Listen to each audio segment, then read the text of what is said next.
While you're getting organized, I'm going to acknowledge that this is the first recording in our rudimentary studio in the shed in my backyard.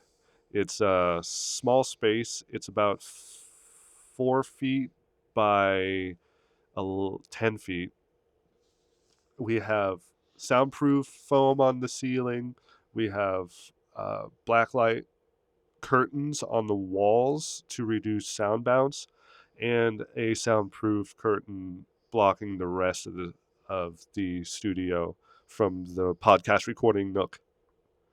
Yeah, our secret headquarters location has been upgraded It is for true. sure, and we're in a very romantically lit booth together. But there is a gun here. That's That's the ripcord. one gun, Yeah.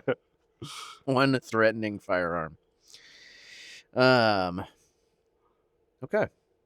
Well, hello, welcome to our podcast. This is Rekindling Our Bonds, a James Bond movie podcast where we're going through the series movie by movie in order of release date. My friend Dan has not seen 99% of the films, I would say. Maybe just a couple here and there, more of the new ones mostly.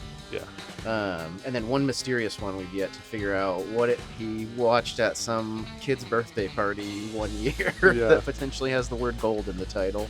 Possibly. I'm excited for us to find that one at some point. This is the big one, Daniel. This is You Only Live Twice. Yes. The final movie in Connery's, or the first run of the Bond film. So I would say, if you're looking at sort of like from a creative purity aspect, like this is their first like run, and for the most part, it's every year one's coming out until this one where they skip a year to give themselves 2 years to make this one. They skip 66. So go straight to 67. And I think it shows it's bigger, it's crazier. They use that like budget to really like blow the roof off of what they're doing. It's also, I want to say Connery's last. That's not completely true, but it's his last of this run. Okay. And he's a little older. He's a little slower. That's something interesting I think about this role, where it's like your job is to answer to someone, you're getting put out in the field or whatever, and like, what if you look like you're 50? Like, does that break the reality of it, of should you have this job or should you be in an office somewhere, kind of thing? That's a question we'll ask a couple times through the series. Just so I can fully grasp what you're tossing out here, are you saying that there's like a disconnect perhaps from the audience looking upon an aging agent who has to be spry, has to be quick-witted, has to be strong, agile, get in fights against their top guys? This is our top guy, but he's graying and a little pudgy. And so should he be in administration at this point? Yeah, right. Or that's logistics? Kind of where my mind goes, right? Shouldn't he be sending someone else out there at some point? I think this one kind of straddles that a little bit. Yes. I think he there's some really good fights where he is like jumping around and like doing really cool stuff. There's movies where some of the other actors a little older, near the end of their runs as Bond, where like I get into that same headspace where I'm like, should this, whatever. I mean, it's all in fun, right? Like you're not gonna like enjoy Sean Connery running around doing his thing. I just think it's unique in like superheroes, where it's hard not to compare this franchise, I think, to like Marvel, just because it's like a thing they're building over time, and they're really trying to make it make sense together. And it is building to these like big events like Avengers or whatever, or this movie, which I would say is kind of like their big blowout Avengers movie. It's not they were like building to this. Yes. So they're building to, right, we've introduced our bad guy, we've introduced how it works, we're going to get Bond now to like interact with him, and we're going to see like how that operation actually like goes. But with a superhero, it's like this person's self-made, like they're going to keep going until they die or whatever. Like that makes sense. But this is like a job somebody has, you know? And I think as far as like fantasies go, it is funny to be like, my fantasy is to be James Bond and like work for the government and have like a government job, you know, as opposed to like, oh, I'm my own guy who gets to do whatever. Like, But that's a very interesting point. And there's been other characters through the years that are bound by their official role, Mm-hmm. but who pushes back against what that means. Jack Bauer, Sure. 24, Yep. Government agent. Mm-hmm. government agent, and a lot of the controversy or some of the more controversial elements of that show are how it's this government agent extends Yeah. his personal volition beyond the jurisdiction Over and of over again without. over, Well, I guess there's recourse, but but also not for long. Yeah, yeah, because he's got to exactly. come back next season. And then he comes back, and the ultimate recourse in whatever season 8, where he's undergoing some sort of federal investigation. Kurtwood Smith, Red from that '70s show, is the Okay. one leading that investigation, and he's really hounding down on Jack Bauer. He's like, "Yeah, you tortured these people. It's pretty fucked up. You tortured these Yeah. people as a government agent." And then through the events of the season, Jack Bauer has to activate all of his talents and proclivities to save the day once more. And that same guy not only gets tortured by Jack Bauer, but by the end understands why Jack Bauer had to do it all. Of He's like, course. "You were Yeah. right all along. Thanks for Thank you for torturing me." torturing. Yeah. Of course. Yeah. Yeah. God Uh, damn. uh, doubling back to the point of the aging super agent, Uh-huh. or yeah, But like Sabata, like he's not gonna like age out of his mission, right? true. Like he's gonna keep getting in adventures and doing his thing. But the aging process also makes it interesting Sure. because the dynamics have to change, the stories have to change around it Mm-hmm. if they're wise. Like the Zatoichi series, Mm. he's uh, Shintaro Katsu was Zatoichi from 1963 to 1989, Dang. but there was a jump following.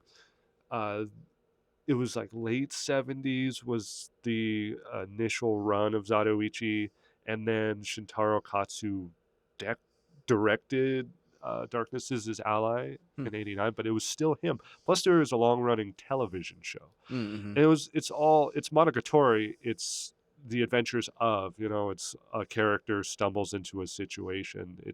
Yeah. It's a pretty effective and tried and true trope for a television show, specifically like Kung Fu. There are so many shows where a character travels, the fugitive, and then Mm-hmm. stumbles upon whatever the story of that The episode is. Hulk. The Hulk, exactly, great. Right. Um, They in a lot of writing about the Bond franchise, like they refer to the stranger. So it's like here's this situation that everybody's wrapped up in, and then this stranger enters the situation and has Interesting. this impact on it, and And then he's the stranger. departs. And Bond is the stranger coming in. Okay. Mm-hmm. uh, Bond as an aging agent you could make a comparison to professional sports Sure. where you don't usually see aged players, Mm-hmm. and the And in top this end space, it's like action. Are you going to see an old guy like jump around and do stunts? totally, And are you going to but be terrified for him? absolutely. Yeah. But as a player, depending on the sport, I'm not Mr. Sports, so this is just a third party outsider perspective, and this is different for every sport. But depending on the sport, there's that sweet spot where you're getting less physically capable, but your sheer experience Mm-hmm. and knowledge of the game and knowledge of how other players are throughout the different stages of a game, you you could kind of see through, like, this is a new player, they're probably going to commit all these errors, Yeah. and but then okay, they've been playing 5 years, well, they're probably going to be around this stage. Yeah, I can still look you in the eyes and read you and be Yeah, able to outwit you. Yeah, and I love in stories when they write that way, where it's like, yes, he's a different man and he's approaching these problems differently. And maybe it is like, oh, I just know how to sidestep here and whatever. I just always have my gun on me and you're dumb and young and forgot or whatever it happens to be. It reminds me a little bit of the Johnny English movies. So he's Mr. Bean. It's Rowan Atkinson Rowan and their Atkinson. Bond parodies. Yeah. And they do a parody of Casino Royale where there's a guy who does parkour a lot. And so there's this guy doing parkour, and I think he just like takes an elevator to the top of the building, and like Yes. he just is walking around and defeating him by just not actually like doing anything. Yeah. It's He's just stinking funny, his but way it's through it. also like, yeah, that's cool. I like the idea of like, yeah, I'm just gonna outweight you. Yeah. Yeah, which And they don't necessarily do here. I think he's still kind of supposed to be that same young buck or whatever, but that's the problem. yeah. Yeah, that's what's pushing up against believability, right? Yeah. Is they're still putting him in that younger role, Yeah. even though he's aging out of it.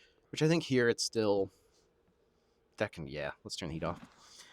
I think it's still he goes back and forth. Sometimes I believe it, sometimes it's just fun. But now imagine if he were to come back a little older, how goofy that might be. But still occupying that same Yeah. role. Mm-hmm. I could see that being a little weird. Yeah. Especially if he's continuing to get young women because of his extreme charm and debonair attitude, That would be as well strange, as his striking good looks. It'd be a little odd. Stay tuned. I am tuned. I'm tuned up. Anyway, like I said, we're here for You Only Live Twice. In prepping for this, I would like to make you aware of a new nickname I have for you. Oh, fuck yes. 00 Daniel. That's so good. How did you get that? I don't know. Just thinking about it a lot, and 00 Daniel just felt right. So I would like to congratulate you now that we're here on knowing more about Bond movies than most people I know, and having seen more than most people I know. So how did that happen? Yep, exactly. But yeah, we're 5 movies in, right? 2, 3, 4, 5. Yep, 5 movies in. That's pretty good, especially like 60s Bond, right? Yeah. Like, I don't know anybody that other than the people who got me into it or older people, right, that have just kind of had it in their lives. And this has been a good sweet spot too. Yeah, I love this era. This is nice. It's like the most genuine, I think, because it is they're first figuring out how to turn the books into something that's entertaining. That Dr. No kind of follows the book almost exactly, and then they start adding their own stuff to it, like the gadgets and quips and kind of making it more fun. It is a fun return. It's a fun era to return to because all of the effects hold up in a fun way and a campy way, as opposed to just kind of looking bad. Yeah, there's still some really cool, like exciting action stuff. Yes, like they're blowing up cars, and there's that car they pick up with a magnet and drop it. That into was the water. incredible. The Thunderball motorcycle, like shooting the car and the sidecar at somebody. Like, oh yeah, awesome! Such cool stuff. It's what I'm kind of like. I'm forced to look at this, not forced, but I'm looking at it through your eyes as well, or trying to at least, right? On my shoulders, like my imagination of what your responses to these things are. That's fun. But what I'm seeing is like these are B-movie exploitation films with a little bit of a budget, and what they're putting their budget towards is like funny stuff. Yes, is like, let's blow up a car, or like let's invent a boat that splits apart. I love it. And they're not like, let's make this look like a professional production. They're like, let's invest in the explosions.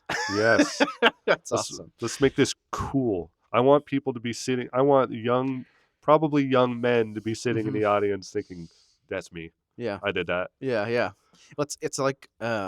It's like your Star Wars or like superhero movies where it's like, let's see the action figures that I was playing with as a kid come to life. Yes, quite literally. I got a point on that in just a little bit. I also have something that's quite literally.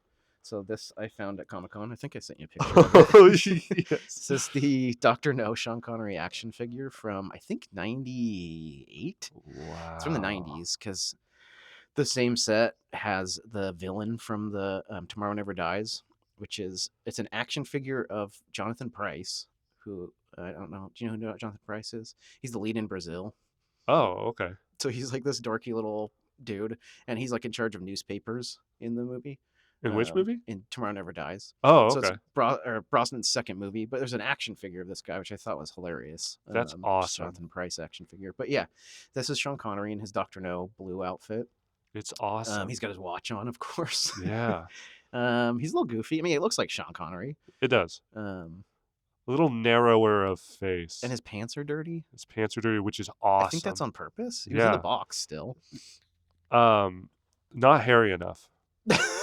Yeah, I could take like a marker to him. Have you done the G test? What's the G test? Genitals. Yeah, Have you checked? he's intact. No, can you imagine? That'd be wild. There's like a bulge, or I, it's like very small.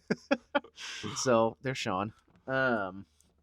Hilarious. Very. Oh, perfect. Yeah, he'll sit next to the box set you have out here, next to the airsoft Walther PPK. The illegally altered airsoft Walter PPK. Illegally altered. Yeah, Oh, I did you painted paint it it? too. Nice. Yeah, I did too. Yeah. That's cool. I also wanted to bring. I brought that card last time of Bob Yes. Simmons, or I think his name is. I wanted to bring these, but if they're hard to transport, so I brought a picture of my Bond Criterion laser discs. Oh my god. Criterion put out the first 3 Sean Connery movies, and they put them out with a commentary on them. These are not those. They had a limited run that was this commentary that was directors, it was producers, the art director, actors, and Cubby Broccoli heard them and said, we have to get rid of these, because it was just talking about the director talking about, you remember Rosa Klebb? Yeah. They're like, oh, this actress, yeah, she would go into town and just have sex like a mad woman and sleep with everyone in town and blah blah blah. Like they would just like get dish on everything that was crazy and inappropriate. They're talking about like smoking joints on set and like doing drugs and drinking and So stuff. everything you would want to hear. Yeah, they're all on YouTube and they're amazing. Oh. There's some super inappropriate stuff. Sorry, Cubby. But yeah, I mean, in the days where like you can rip stuff and just put it online, right? They exist, so people have done that. But I, at some point, could not help myself but get the Laserdisc. I don't have a Laserdisc player. I have no way to watch them, but they're just cool. That's cool. It's great that you have those, and they're nice to look at. They're beautiful. Are they about the size of an They're like a record. vinyl? Yeah. Nice. Mhm. Those are good to display. Yeah. Just a little celebration of this section of the Bond franchise. Let's see. All right, next thing I have is just getting into the movie. You ready? Let's hop in. All right. Into the mic. All right. So as M says, this is the big one, 007. 00 Daniel. It's me. You only live twice. Like M, I guess, or yeah. 00 Andy. I don't know. I haven't thought that far about it, but we can keep adding to our mythology. Yes. Right now, I think you did describe the space that we're recording in, but I would actually like to tell people we're in high-backed chairs in that giant room from Thunderball. I was wrong earlier to have lied about what we're... Yeah, we're not in a small black box. We're at, in some British administration building. True. All right. So it's rated PG, 1967. This is the 5th Bond film in the Eon franchise. It's directed by Lewis Gilbert. Did you see who the screenplay was by in the opening credits? I did. Hell yeah. I have questions. So Roald Dahl of Charlie and the Chocolate Factory did the screenplay for this movie. Which I mean, we can talk about now. That's cool. So they were friends, him and Ian Fleming. And Ian Fleming wrote Chitty Chitty Bang Bang. Really? Yep. That's like the big other property that he's like known for. And think about what that's about, right? It's about a car that has a bunch of gadgets on it that can like fly and stuff. So he had like one big idea that he just kept coming back to. So he wrote that. Roald Dahl did the screenplay for that movie as well. They did like a trade. I can't remember what the trade exactly was, but so Roald Dahl did that, and then he did this screenplay. I think this screenplay is awesome. Like it's great. It takes all those elements like that are fun and just kind of like focuses it on that and makes it just like a fun ride the entire time. I think the part that I was most surprised by that he really made work was that giant that was extremely friendly. yeah, that was good. The so sad. Were pretty good too. Yeah, it was so sad when James Bond took those snozberries and then murdered the giant. Yeah, that was devastating. But License to Kill. What are you gonna do? This BFG, that's Roald Dahl, right? I think so. Yeah. Okay, sick. Yeah. It was a hilarious reference I made. Yeah, congratulations to all of us. We're all enriched. So it's produced by Harry Saltzman, Cubby Broccoli, still starring Sean Connery, James Bond. He is 37 in this movie. Sean Connery. Yeah. I'm the same age as Sean Connery Yeah. in He You looks Only Live Twice. 45. Yeah, I mean, he's known for hard drinking, hard living, smoking all the time, and it shows. it's the 60s too. I mean, he doesn't Um, look bad. no, he doesn't look bad, but he doesn't look 37. No. Um, Akiko Wakabayashi as Aki. She was a Toho actress, the studio that did like the Godzilla films. She plays the Japanese secret agent. Tetsuro Tamba as Tiger My Tanaka. man Tetsuro, as soon as I saw his name pop up, I was like, holy What do you shit. know him from? Lots of That's stuff. awesome. He's great. He is arguably the primary antagonist in Harakiri Okay. against Tatsuya Nakadai. Really? I've seen that fight like 100 times where the holding the sword above his head and stuff. Yeah, That's him in that that's fight? Tatsuya Tamba. Oh. Yeah, if that's the Weird. fight at the Okay. end. Um, I need to watch that again. and he was a huge for Gosha. He's in a lot of Hideo Gosha stuff. He's in a lot of Kinji Fukasaku stuff, like a lot of it. Who's that? What do they do? Kinji Fukasaku. Yeah. Most, I would say, in today's culture, most popular for battle royale. Oh, okay. But that was actually one of his last movies. He started making Battle Royale 2, but died, and his son finished it. But his Yakuza films from the 70s, well, 60s and 70s, but he did Battles Without Honor and Humanity, aka the Yakuza Papers. He did Graveyard of Honor. He did Sympathy for the Underdog. He did Blackmail is My Life, which Tetsuro Tamba is in. Cool. I could go on. And Hideo Gosha was like I think the Wolves, Three Outlaw Samurai, which Tetsuya Tamba was one of the samurai. Yeah, I love this guy Tetsuo. Like, I would love to see him in something else. Yeah, he's in lots of stuff, and we can. That's not his voice, I'm assuming. It can't be. Yeah, it's every so time good, though.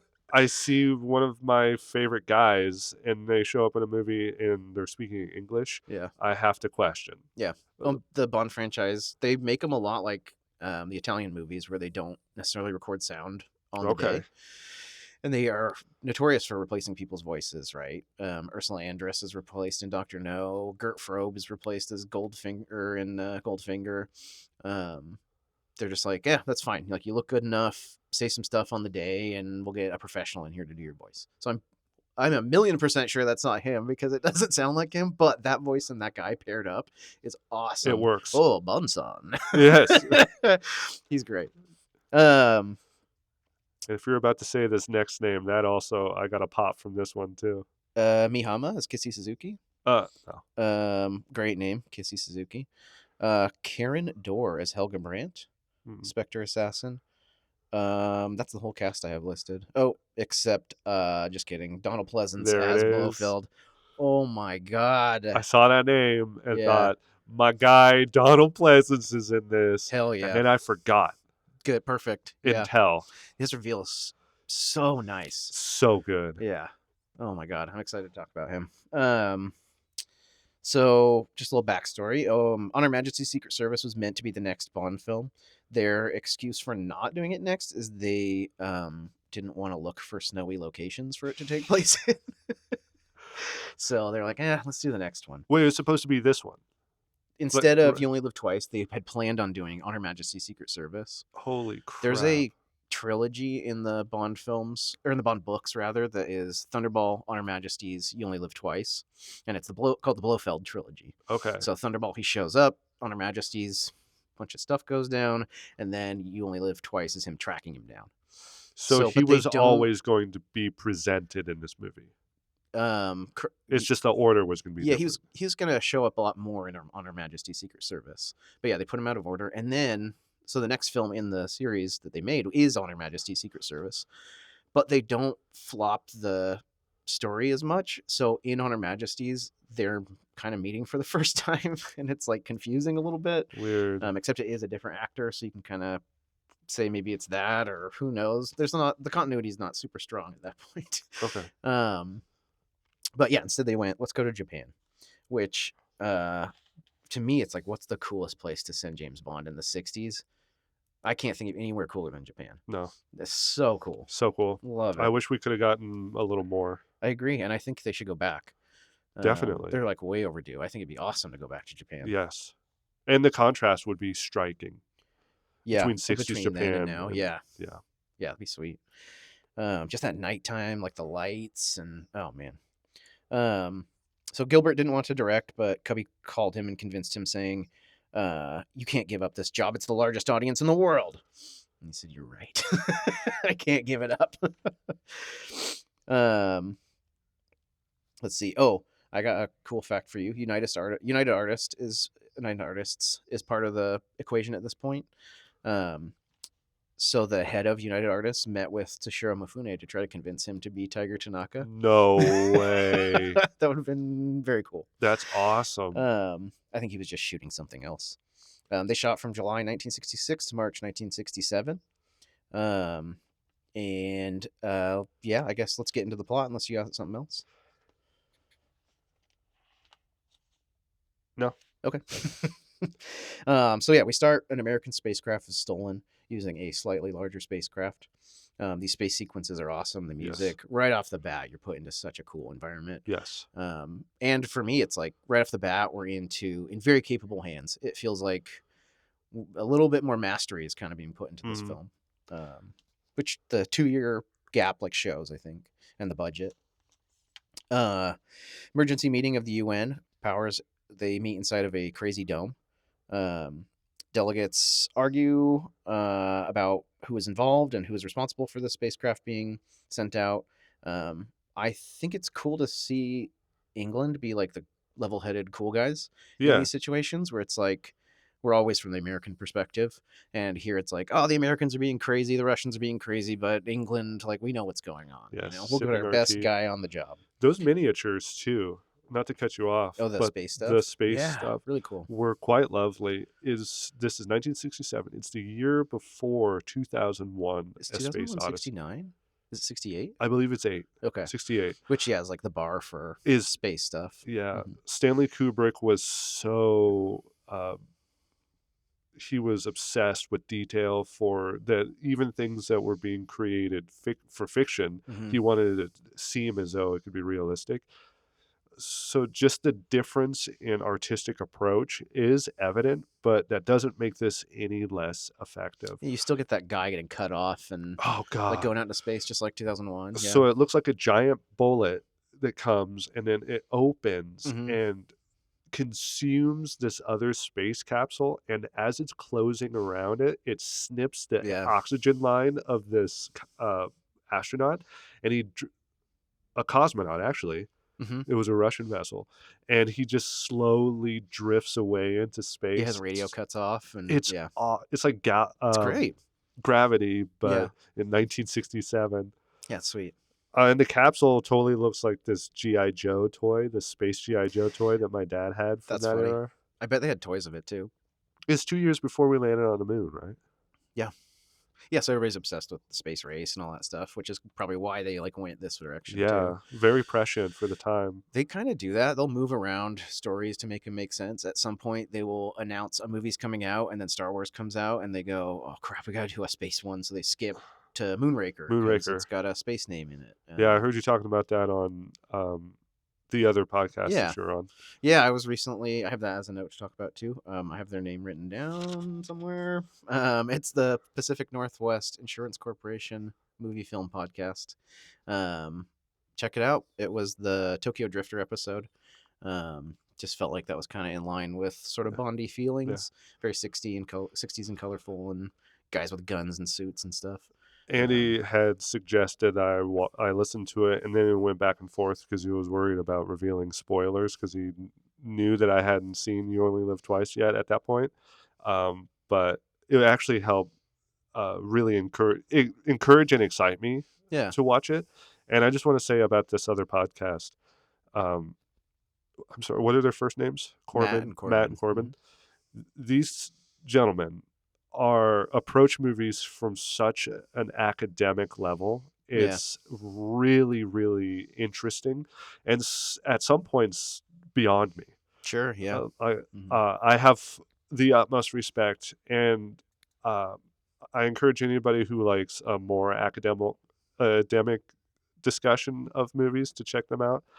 And unfortunately, it's not necessarily what we offer, but Yeah. it's No, I was saying to you, like, they're the school kids and we're the street kids. We that's just kind of have absolutely fought our true. way into the realm, you know. Yes, but they're Um, also charming and funny too. yeah, So very insightful. yeah, Yeah, I don't know. Anytime anybody takes something super, super seriously, I think there's at least something of interest there, and they're taking everything very seriously. yes, Um, yeah, it's a and good doctor listen. movies, And then yeah, my buddy Matt is a doctor, has a doctorate in media studies.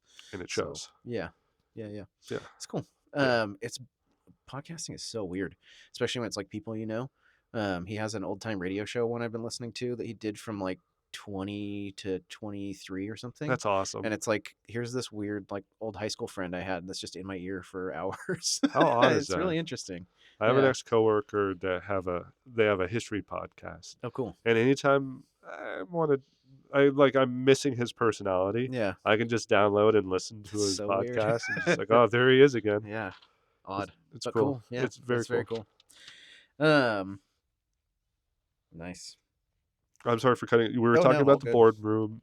How Oh yeah, in the English they are going to put their best guy on it. So we cut to Bond. He's in Hong Kong. He is making out with a girl. Um, the like I said, I'm forced to watch this through eyes of someone who's never seen it. This movie has a lot of really racially insensitive or interesting like perspectives and yes. things that they say. He asks why she tastes different than Japanese girls or British girls. Um, What was her response? I don't remember, but I think he says that like he's even comparing him to meals of each nation, right?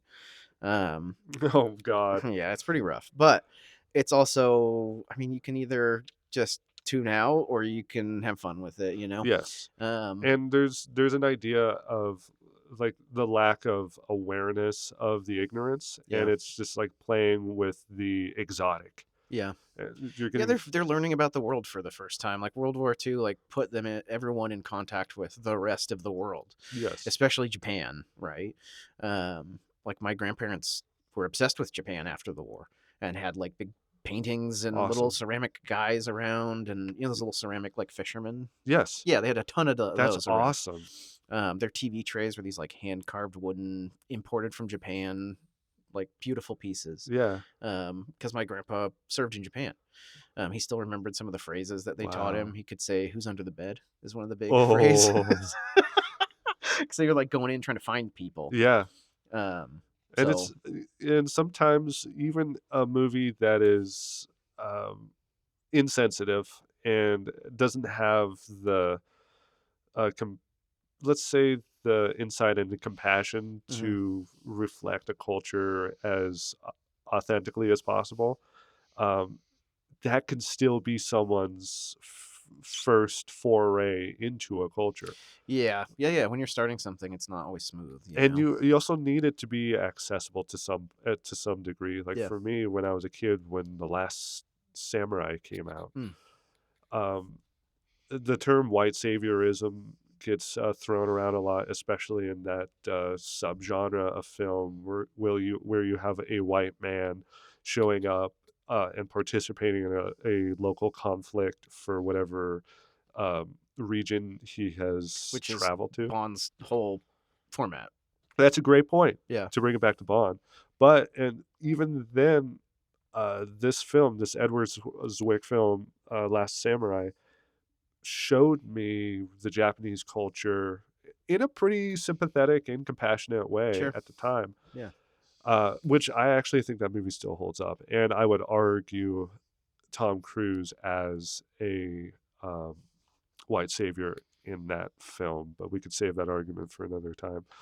But yeah, as a kid, it still got me into the culture. Sure. Yeah. Yeah. It, but and having it from the viewpoint of someone that uh, I understand helped me to jettison me into that world. Yeah. And there's more complex views on that kind of idea, and you can keep going further and further into that, or Yes, just go up to straight up Japanese movies. yes, which is Yeah. eventually what happened. Yeah. Also, it's like, I know this is a for some people it's a cop out. For me, it totally works.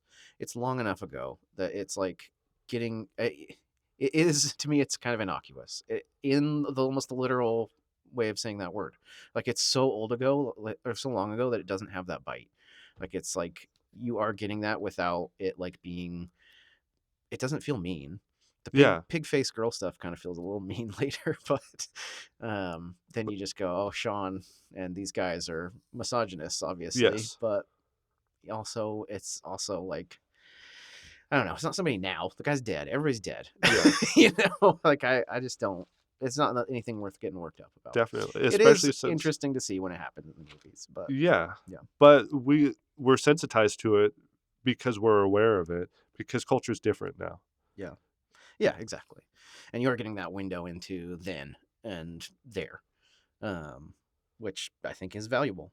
And honestly, in this case, entertaining. Yes. So this stuff where he's in the bed, she gets up, shuts him in the bed, and the cops come in and shoot him. That is maybe the first thing of James Bond I ever saw. And Whoa.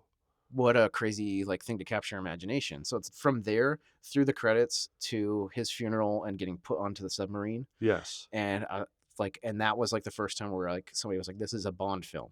I was like, "Whoa, what is a Bond film?" But Bond is dead. And like they kill him in the beginning, and then he comes back, and The newspaper. yeah, and like the just bring board above on the submarine, like they pick up his body from the bottom of the water and put it in. Like my brain as a kid was like, these movies are like fascinating, Yeah. right? There's another section in this movie once we get to too that I'll talk about, but it's my uncle Joe, like was super into the Bond movies, super into the Bond books as a kid in college. I guess he went to the library to study a bunch, and one day was just like, I don't want to study, and turned around. There's the Bond books behind him, and just started reading them, and stopped studying for like a month. For the rest of his life. Yeah, and got super into him, super into the movies. He has all the VHS like collection. Still. Yep, still. Yes. And like he's kind of my entry into that. I have two uncles that kind of brought me into it, which like it's such an uncle franchise, Are you they know. brothers? No, different. My Parents? mom's, yeah, it's different sides of the family. Yeah, Wow. and Are they around the same age? um, I think Joe's older, but I'm not totally sure. Could be similar. But he's married into the family too, so it's like my mom's sister's husband, and then my dad's Oh. brother bought me one at one point for Christmas. That was Hell like my yeah. first one that I saw all the way through. Um, so that like that imagery like is so strong and like super stuck with me for a long time. I guess I'll just say right now the other part was when he's climbing down on the volcano and he throws the rock onto the water and you realize it's metal. Yeah. Like that was like crazy to me. Like I had dreams about that for a long time of like Really? this crazy fortress that's like so hidden and like the water moves and it's this piece of metal and like yeah, wild. So that stuff stuck with me for a very long time. And then finally, like going through the franchise for the first time, I was like, oh, there it is. Like this is the movie. I found it finally.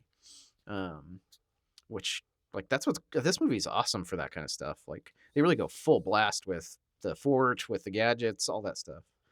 Um, so we get the opening sequence. The cops are like, at least he died doing what he loved. There's a tiny bit of blood, the Yeah. tiniest amount. And then we get the beautiful theme song, You Only Live Twice by Nancy Sinatra. Ooh. What do you think about the song and these credits? Can I answer this question after asking a question? Sure. Yeah, yeah. That whole thing with Ling and closing him up in the bed and shooting Yeah. at him, that whole thing was set up, right? It sure seems like it. Yeah. Because, like, why was he bleeding just a little bit? Was he playing I think if you think dead? about this, it falls apart really quick because Yeah. it's like, why? Why do any of this? Why not just pretend like it happened? And like, why are the guys right outside when she calls and they fire act like there's bullet holes, Yeah. right? So Yeah. is the bed bulletproof or And then what? it's a blood capsule. Or do they actually shoot him a bunch and then they bring him back from the brink and then he's alive? And are they doing this in Hong Kong because the UK was blaming Japan for the capturing of the Russian space vessel, and so they wanted it to be close-ish to the Japan so that the news might circulate? Or Yeah. but why have his face in the newspaper if Yeah. he's then going to be going undercover? Yep. Okay. There's a weird thing that happens, I think, in the Bond franchise here, where they're like Sean Connery and the character's fame as Bond is Bond's fame in the movies. Like, oh, everyone in the world knows who this guy is, like in real life, so Yeah. it would be impossible for them to not know who he is in the movies. Which That's is kind of what it feels like to me, or it's just, it's hey, kind of I've awesome. brought down all these Spectre agents, and now we kind of know who you are, kind of a thing. Oh, but in the Um, newspaper, it doesn't say that uh, MI5 Majesty Special Agent James Bond dies. It says Naval Naval Commander, yeah. Commander to justify his naval burial, probably. So that's part of the character is he's a naval commander, even as James Bond. That's just his rank. Really? Yeah. So he like worked his way up into there and then joined the Secret Service. So Oh, anytime you see him at like a government function or whatever, he's in full naval uniform, which is cool. whoa, Just a weird that's little awesome. detail. Mm-hmm. So so it was an honest description of his rank. Yep. He's a commander. And whoa, Mm-hmm. okay, So yeah, I don't know. I think that part is like it's just to be cool, right? and It's it just to is. look cool, and it is great. Yeah, and it's like it's an interesting idea of like let's kill him off to make it so like the trail goes cold or whatever. Um, it is funny, yeah, that there's full pictures in the newspaper. Like, I don't know, as it goes back into that like your perception of what this like secret agent should be like. Like, why not keep all this stuff secret? You know, like But why is Bond telling people that there's a specter behind them and like tipping yeah, his hand true. and stuff? You know, but With that in mind, though, that does make sense because if people know who James Bond is, mm-hmm, and he is honestly a naval commander, mm-hmm. they should do this every time. Yeah. Like, don't worry, he's dead. Yeah. Yeah, yeah. He's And dead. then it would turn into have you seen Charade? Yeah. Yeah, the guy dies and then everyone has to check that he's actually dead. They're like going in with the mirror and like he like stabs him, I think. Like yeah, just like by the end it's like I know he's not dead, but fine. You got me. I can't prove he's alive. The last time I saw Charade, it was after borrowing your DVD. Oh, funny. There you go. Yeah. Yeah. So, however long ago, That 15 must have years been a ago. while ago, yeah. Yeah. Very that was that I can't remember who made that movie, but that was them going like, let's make a Bond movie that's Yeah. like fun. And it works. Yeah, it's great. Yeah, it's really good. I love the theme. Yeah, I think It's the song is beautiful. one of my favorites. Yeah. The lyrics are so nice, like, um, "One life for yourself, one for your dreams." Like that's beautiful. I love this song. Yeah, and Say that Nancy again, Sinatra, please. "One life for yourself and one for your dreams." Oh, Um, and the opening credits are intriguing and very yes. dreamlike, and the typical kind of strings or whatever like I think work. Like the whole Yeah. thing is just super nice. It's silhouettes of And the lava parasols. and yeah. Yeah. Mhm. The Really cool. lava's good. Mhm. Love it. Foreshadowing. Nancy Sinatra, they approached Frank Sinatra to do it. He said, yeah, right. And then it's like, my daughter, she's trying to make a career. Let's have her do it. And in the interviews, they say it was a hack job, in quotes, where they had her sing it like 8 times and cut together a fully functioning version of the song. She just wasn't a super strong performer at the time. Yeah. Which is fine. That's Yeah. what happens now 100% That's of the what time. they do. Yeah. Yeah. So yeah, this is one of my like I love this song just on its own too. So yeah, I have vivid memories of seeing Bond's funeral, being dropped into the ocean, recovered on board the submarine. I wrote, "Shit's tight." We then get a classic Bond trope where the entire headquarters is on the submarine, exactly as it would be in the office. So Moneypenny's at her desk with pictures behind her and flowers, and sends him into M's office, which is all on the submarine with his desk and It's the so same good. pictures and stuff. But they're dressed in like little naval Yeah, they're in their uniforms. naval outfits. Yeah, we're out at sea. And then they introduce kind of the plot where he says, "This is the big one, 007."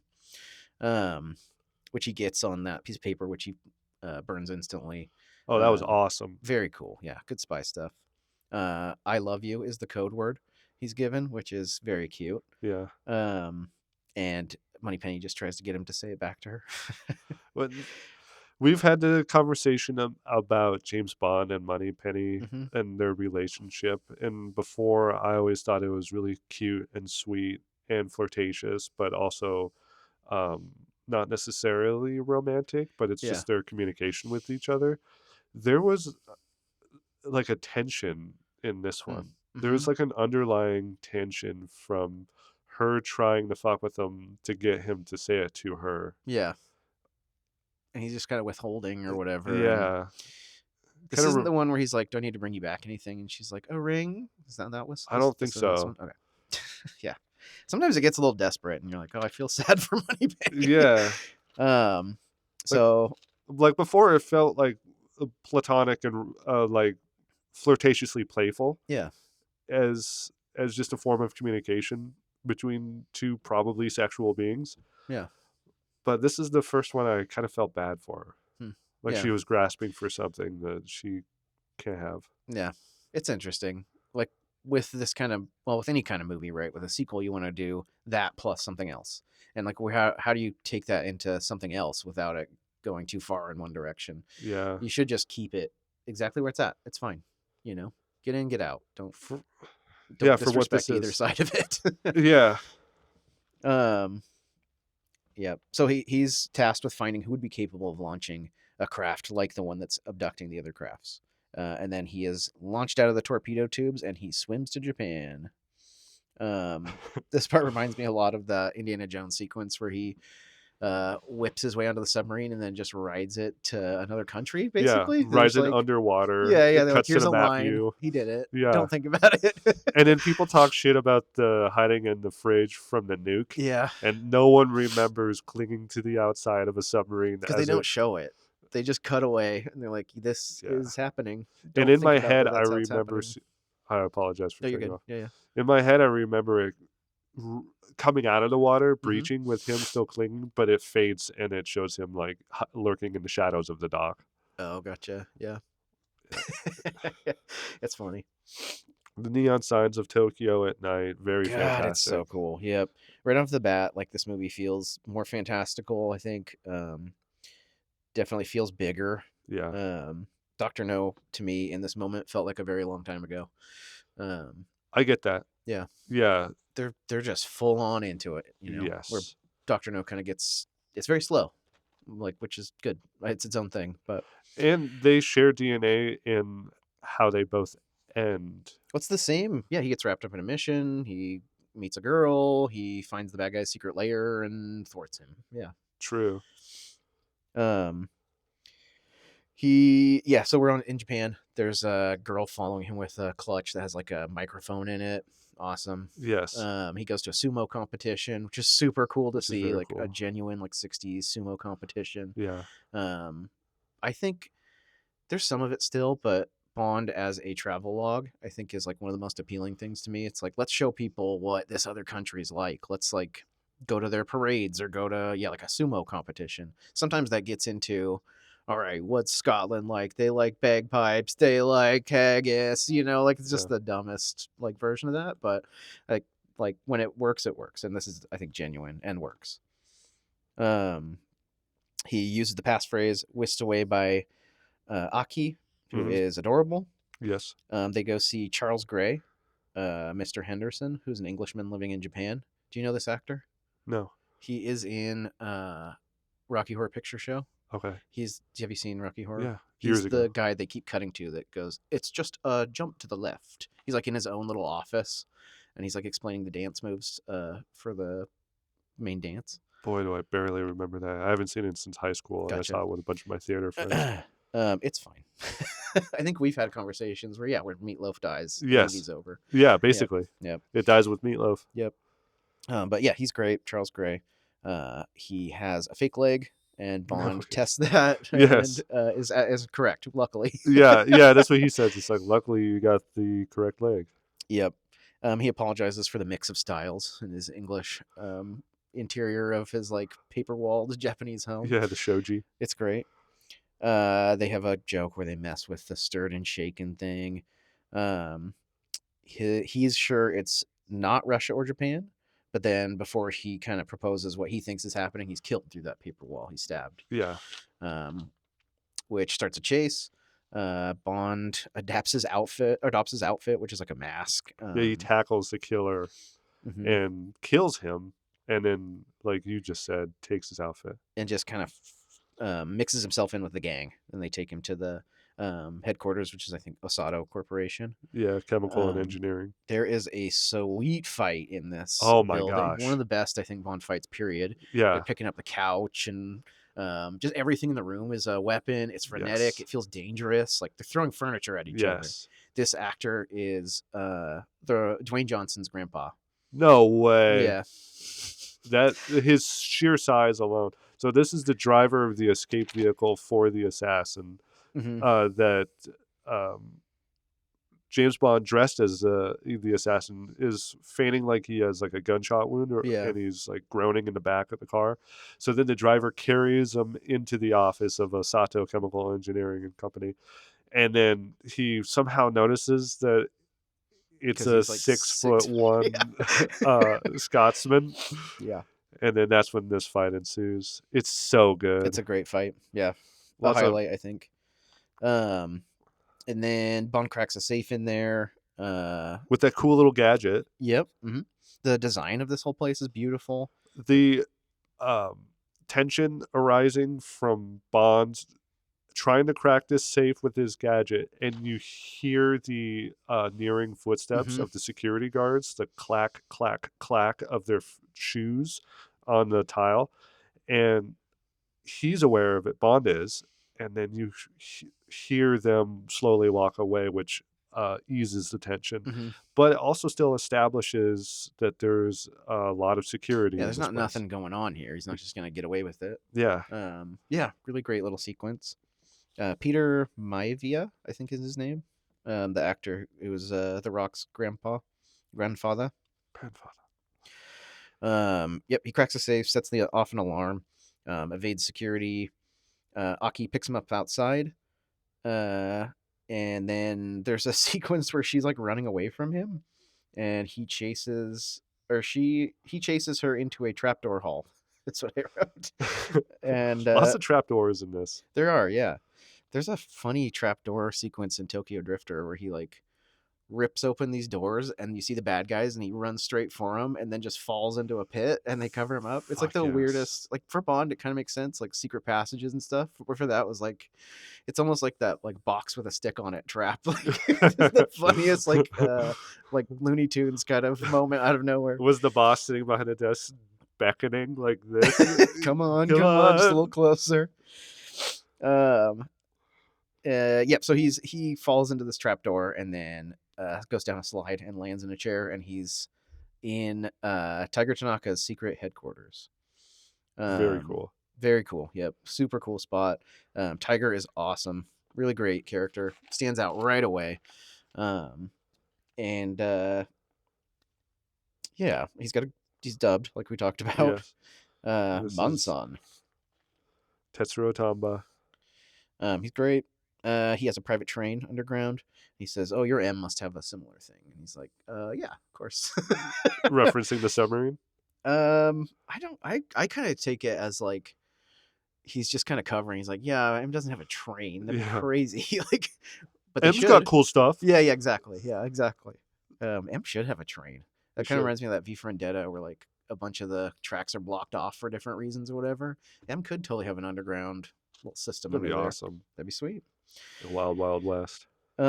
Sure. On Tiger's private train, Bond and Tiger review a photo found in the safe, and kind of get their next lead. Back at Tiger's place, it is bath time. Oh man. This is in all the marketing, like the posters. This is what the poster is Bond and Tiger with a bunch of women. And they're all very sexiful. And one of the most interesting lines in the whole series and maybe movies in general is in Japan, men always come first. Yeah, that's rule number 2 though. Rule number 1 is never do anything for yourself. Oh god, yeah. Yeah, so yeah. I love this part.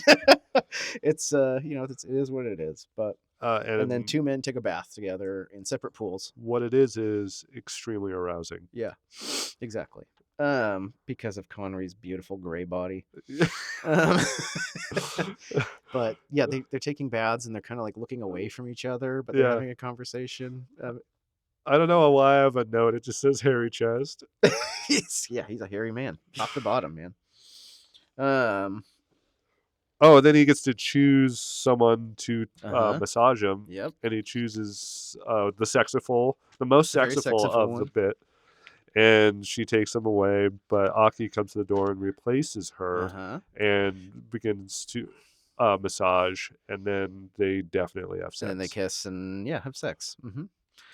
During the sexiful massage. Next morning, Bond has a meeting with Osato, uh, who's building. Yeah, they had the fight in the night before. It's all cleaned up. Yeah, in the same office, Yep.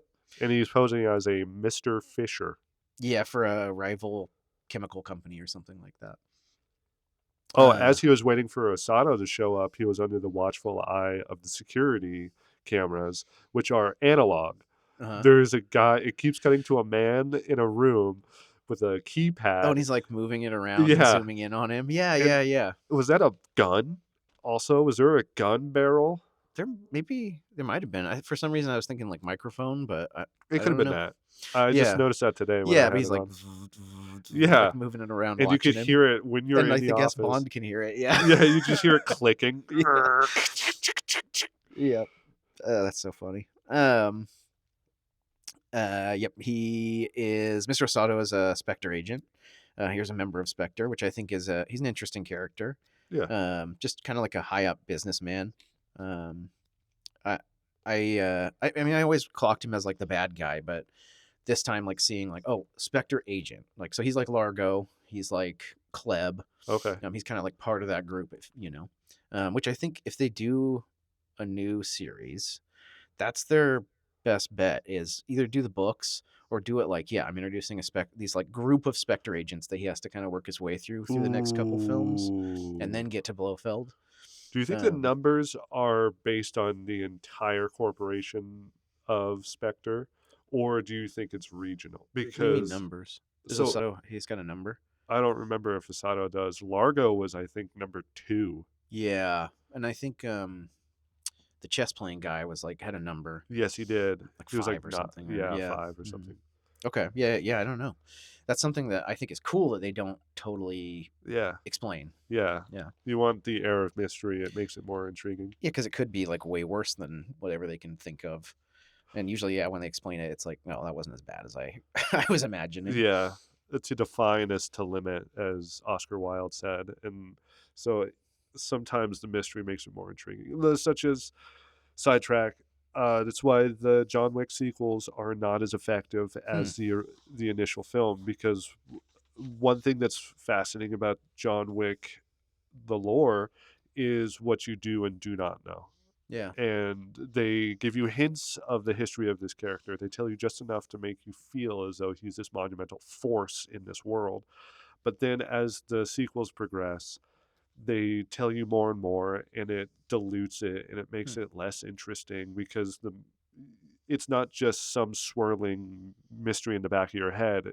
They're defining specifically, this is what happened. He had to go to these people for help, and it dilutes his intrigue and the full force of his power, because okay, he had all these organizations help him. Hmm. Um, You know who all the players are, all that stuff. yeah, I think it is like just from a storytelling perspective, it's way more interesting to go. I'm gonna put my character into an impossible situation, and then something about the world you didn't know about is what's going to save him, and that is going to be interesting enough to like tickle your imagination and get our character out of the situation.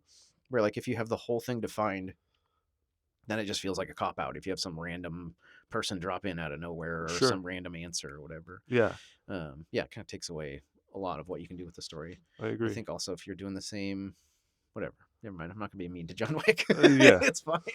I like uh, Keanu. yeah, so do I. So Asato arrives via helicopter with his assistant, Mm-hmm. Mrs. Brandt. Yep. She's cool. Helga Brandt. Yeah, She's very similar to I think the redheaded femme fatale in the last movie, Fiona Volpe. Volpe. Yeah, Hmm. yeah, very Yeah, it's almost like a continuation without using the same character, kind of. totally. It's a effective archetype. Yeah, agreed. And she's cool and terrifying Yeah, and wild. I love the X-ray. Yep. He likes a healthy chest, as she says. Perfect timing. Yep. But yeah, he's like scanning him, sees the gun. Only one type of man uses this gun, but Bond's dead, so it's obviously not him. Couldn't have been Bond. Yeah, couldn't Yeah, be. This is Mr. Fisher. Yeah, exactly. Yeah, yeah. Bond leaves Osato's office, and Osato orders him dead. Oh, Yeah. before the leaving of the office, there's a scene that I want to talk through with you so I understand it a little more. Okay. Mrs. Brand asks if he wants a drink, or Mm-hmm. Osato offers him a drink, and she's asking what he wants. Mm-hmm. And she works towards the false wall that is a door to a little liquor Yeah, it's the hole. same thing that opens up where the safe is, but just the door in itself has like liquor in it or something. Exactly. And that's where Bond stashed Rock Sr. after beating him. Interesting. Yeah. Grandpa Rock. Yeah. He stashed the body in there, I believe, and then did the safe. So the whole time Mrs. Branch was working in that direction, Bond was watching her closely, Hmm. and it seemed as though he was geared for action. And my take on it was he was seeing to if she had opened the door and freaked out, Yeah. that shows a little bit of innocence on their part, I suppose. Sure. But since she opened it and there is no body, he knows for a fact, okay, a cleanup crew, Yeah. they found the body, they cleaned up, they're moving on as if nothing happened. Yeah. So that's Potentially know it was him, saw him on the cameras or whatever. yeah. Yeah. So it was like a little mounting moment of tension that just kind of passed. Mm-hmm. So is that a right read of that, do you think? I think so. Yeah. Like he's at least getting information out of it of, okay, the guy's gone. They at least know something's going on. Nobody's tipped their hand quite yet.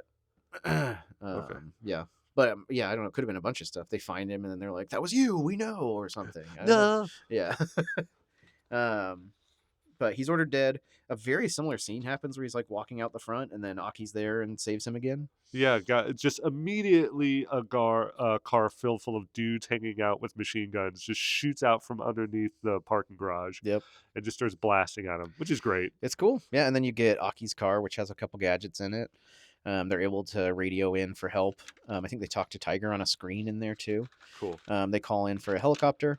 We call it the Tiger screen. The Tiger screen. Tiger Electronics. Yeah. They call for help for a helicopter. The helicopter drops a magnet down and picks it up and just takes him away and drops him into the water. So good. It's great. It cuts to the guys in the car a few times. You're like, Yeah, I'm not gonna get out. Don't hit the brakes. Yeah, it's great. I love her car. Just a cool little. I don't even know. I think it's a Honda. It's a custom made car because the original Connery could not fit into, so they removed the top. Really? It's the only model that has no top on it. That's just awesome. He's a big old boy. I like that they refer to him as 00. I do too. Yeah, that's cool. Like 007. Yeah. Yeah. There's like we have a 00 amongst us.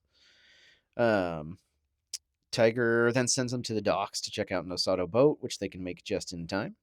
Bond requests him to send little Nellie and her father. Oh God. At the Kobe docks, they positively ID the Osato ship and shipments, but are attacked by security and Osato's men. Bond sends Aki for help. She runs and goes down a rope and then like disappears, runs away. And then a freaking sweet just chase happens. Yeah. Where Bond fights a bunch of dudes, jumps down a series of levels into perfectly placed boxes, and then goes onto a rooftop, and the helicopter's like following him as he fights all these guys. And the aerial shot. Yes, so cool. Very cool. Yeah, just like working his way through, and then walks around a corner, and a guy just like knocks him out. Yeah. But just seen that he bought coming. some time, I guess, for her to get away and definitely all that. That's like their relationship is based on boning and him sending her away to get Tetsuro Tamba. And then her rescuing him from stuff. Yeah. So he wakes up tied up in Helga Brandt's lair. Helga, she's the redheaded Spectre agent, very similar to Fiona Volpe in Thunderball. Number 11. Number 11. She immediately starts making out with him, basically. He passes himself off as a corporate spy. He says, I'm a spy, and she says, I know. And then he kind of has that feint of like, yes, but I'm still that same guy I said I was. I'm just a spy for him in this fake company that you guys are Yeah. running, and I have a fake company that I'm running, kind of thing. I'm a spy, but not the spy you were thinking I was a Yeah, spy. But I'm definitely a spy. which I like that, where it's like, Yeah. yes, I'm telling you a half truth. Yeah. He tries to make a deal with her. Hey, I have this information. We can both run away and sell it. And then they sleep together. Number two. They get in a plane and they're on their way somewhere. And then for some reason, she decides to change her mind and locks him in with like a cutting board Yeah. and jumps out of the plane, and he karate chops his way out of it. Yeah. And then in a fun sequence, safely lands the plane, but it explodes. And you're like, did he die? And then it just cuts to him back at Tigers with Aki. Yeah, I And guess you're I like, yeah, I didn't guess he survived. follow that. Yeah. It's a cool sequence of him like trying to save it and the plane's like on fire Yeah. flying around. Looks cool. Yeah. At Tigers, they discuss an island where Osato's ship dropped off the goods. And then guess who shows up in the field? It's little Nellie and her father. Yeah. Cue And Nelly. Q is there, and he's cool. Little Nelly, I think, is one of the silliest parts of the whole movie. Oh, it's so good. It's fine.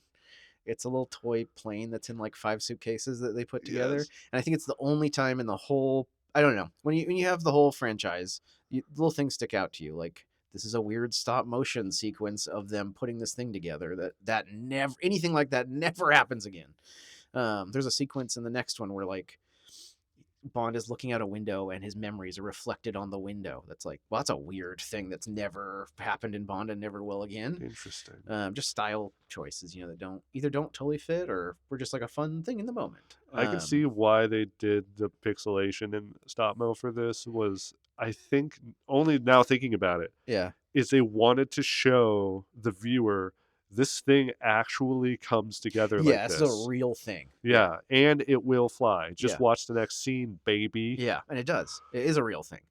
There's got to be a better answer than this like weird toy plane that he's like in, completely exposed with a helmet with a camera on the front of it. It's so silly. It's an interesting idea, I guess, that like I could have a gadget at home that I could put together, and it's a helicopter. Yes. And Tiger gives him grief the entire time. He's like, take one of my planes. Yeah, please. Yeah, please don't fly this. No, I'm serious. Yeah. I'm laughing, but yeah, I'm serious. It is pretty goofy. Yeah, this thing looks stupid. It You're going to does. look like a fool. That's Rule another number one of 3. all the marketing things is that it's a picture of him and little Nelly. Yeah. It's like, he's not cool. He does Wearing not the look cool in a helmet. tux with his gun. Yeah. I've seen that picture. Yeah. Yeah, he said it's funny how such a silly image is so prominent in the branding of this movie. My note says that damn thing actually flies. Yep, and it does. Bond checks out an innocuous volcano and finds himself surrounded by helicopters. I like that shot a lot, where all of a sudden there's just shadows of helicopters around him. Oh, it's so good. Very cool. Gadget fight ensues to the Bond theme. And then I said I hate the way Bond talks about little Nelly. He's like calling her a girl and her father, and he's like sexualizing this helicopter. Yep. He's told to return to base because there's a Russian rocket launch happening, which we see. Yeah. The mysterious pod comes again and swallows the Russian capsule this time. But this time you watch. Yes. Yep. You get to watch it. Go back to base. You watch the whole thing of it returning to Earth. It turns and kind of has those jets coming out, and it lands into the volcano layer, which is one of the coolest sets in any movie, period. Yes. Good job, holy Ken. Hot damn. Yeah, Ken Adam killed it. So that set is the entire budget of Dr. No. It was $1 million set. Holy shit. That's how far they've come in 6 years or whatever, And as far as like the visual design, yeah, the shape of the room is really intriguing. The hole in the ceiling. The curved, angled walls. Mm-hmm. You see this master shot of the entire space, and you just see workers wearing multicolored or like monochrome but multiple different colored jumpsuits. Very like cool. Yellow workers and red workers, and yeah, it's like you can tell like they're going, we're not faking this. Look at this. Look at how many people are here. Like, look at the Yes. scale of this Look at thing. these There's extras. a working monorail on the set. Oh my It's god, the little rickety Disney as hell, monorail. but Ken Adam was super proud of that. Was he? Yeah. It's great. Like just the coolest, you know. And Yes. like for a kid, like that imagery is like nuts. Like that stuff stays with you forever. I can't even imagine Yeah. seeing this as a child. So yeah, we see the mysterious pod to return to Earth. And then we also catch the first glimpse of Blofeld with his cat. Yes. You don't see him. I think it's just the classic what's the guy's name in Inspector Gadget? Claw. Mr. Claw, Yeah. Dr. Claw. It's the exact same shot as It Dr. is. Claw. Yeah. Yeah, and I have the notes, the very obvious Scorpio, Austin Powers. Yep. Hank Totally. Yeah, Scorpio. totally. Mm-hmm. This is it. Yep. Yeah. I mean, this movie has most of, I think, the stuff that's like goes into Austin Powers Yeah. and like that kind of thing. Because it is the most overblown and like over the top. Which is awesome. Like you see why like that stuff had Yes. such a big impact. Yes. Um, Kind of makes me want to watch Austin Powers again. That's funny. Yeah. I haven't seen those movies Mandy in forever. loves those movies. Does she? Yep. That was her into Bond was Austin Powers. Nice. And I was like, oh yeah, checks check out. this out. This is exactly like that, but they're trying to be serious. Yes. To some extent. And it's as funny but different. Yep. So in another room, we get a demonstration of Blofeld's piranhas. Oh, this is after we get to see Blofeld, right? Blofeld. Do you see him? Yeah, you must, right? There's a point where he turns in his chair and you see Donald Pleasance with a scar over his eye. Dude, what a strong design too. Oh, so good. Like as far as like building it up over all these movies, because do you hear him in From Russia with Love? I remember Thunderball where he's got the screen halfway down.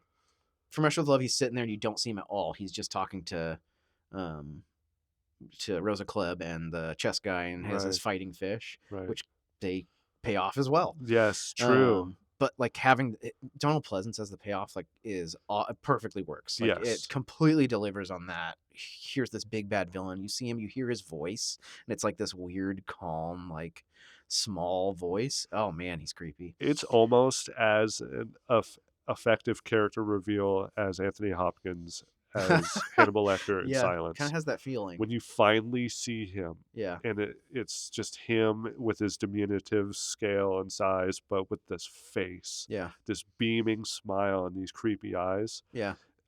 After hearing him talked about for the entire movie up to that point, it's that, but it's Donald fucking Pleasance. Yeah, and then also it's like this actor of this caliber that yes, I used to instantly have respect for. Yes.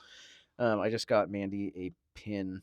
Well, it's supposed to be for Christmas, but I was like, you have to have it right now. But it's Donald Pleasance, and he's going, Lonnie, get your ass out of there from Halloween. Oh yeah, yeah, so funny, so good. I love Donald Pleasance.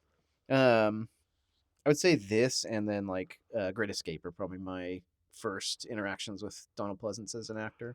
For me, it's The Fantastic Voyage and Halloween. Fantastic Voyage. Yeah, that's the one with Raquel Welch, and it's the one where they're in the vehicle that shrinks so they can go into the human body. Oh, he's in that. Okay. Yeah. That's cool. What he a classic. meets an unfortunate end in that, I believe. Interesting. In someone's body. Stomach acid, I think. I'd have to rewatch it. That'll get you. And then in a scene similar to the one in From Russia with Love, he has two people he's reprimanding, and the person, it's kind of a surprise who is the one that he like kills. Yes. And it's Helga. She's dropped into the water from a trapdoor bridge. Another like very iconic Bond kind of feeling thing. I think they reference this exact room is in a Venture Brothers episode where someone's killed exactly the same way. He's got a little sewing machine, little paddle that he presses, and it makes the bridge open so you fall into the piranha pit. So the Japanese are here, representatives of the Japanese government, I believe. Interesting. And Spectre is working with the Japanese government to help with the destabilization between the U.S. and USSR, I believe. Okay. And they're planning for a war between those two nations. There's something about $100 million in gold bullion. Is that what? Yes. So Blofeld is saying, you have to pay me this. I'm raising the price. otherwise I'm going something. Yeah, it's like somebody's hired Spectre to start this conflict or something. Yeah, and he's like raising the price on it because now we're in a much more like dire situation, I guess. Yeah. Um, but oh shoot, there's something else. Let's see. So Helga's dropped into the piranha water. Oh, man, sorry, I lost something in there. I'm sorry for over. No, you're good. Um, yeah, what is the deal? Oh, he's mad because they're like he's like only one person uses this gun. It's obviously James Bond, and they're like, no, he's dead. There's no way to fake Yeah. that. He's like, no, it's Bond. And That's then Donald yeah, Pleasance. yeah, Bond. Yeah, yeah. Donald Pleasance is saying Yeah. that. Yeah, And Osato. I have it that Osato was so stoked that he knew what the Walter PPK was. yeah, yeah, yeah. But then Do he's you know like, what type of gun this is? oh, also PPK. And then Pleasance has that great. He's so many good line deliveries, but that kill Bond now. It just sticks with me. Could be a good bumper sticker. Kill Bond now. That's my political belief. Yeah, kill Bond now. Gotta kill That's what that guy. Blofeld's is when he Oh ran. man. Well, President Blofeld plot. So this No comment. But anyway. yeah. Yeah, so we rejoined Bond at Tiger's ninja training school. Thank you. The inspiration for that part in Wayne's World 2, which I remember specifically having a conversation about on the phone, where Wayne just opens the door and there's a bunch of ninjas training. Yes. It feels exactly like that. It He's absolutely like, my does. ninja training school. The outside is you have a bunch of what seem to be traditional Japanese martial arts. Mm-hmm. There's the gis. They're fighting with like karate. Yeah, They're doing spears and spear stuff. training, sword training. People busting boards and stuff. And then it goes inside, Yeah. and you still have men dressed in the traditional karate gi, Yep. but they're hopping up through the halls holding pistols. Yep. I think he says yes. They're modern ninjas. They all have guns. They sure are. And then there's like a weird thing that I kind of picked up on this time, for the first time, which is like we're obsessed with rockets.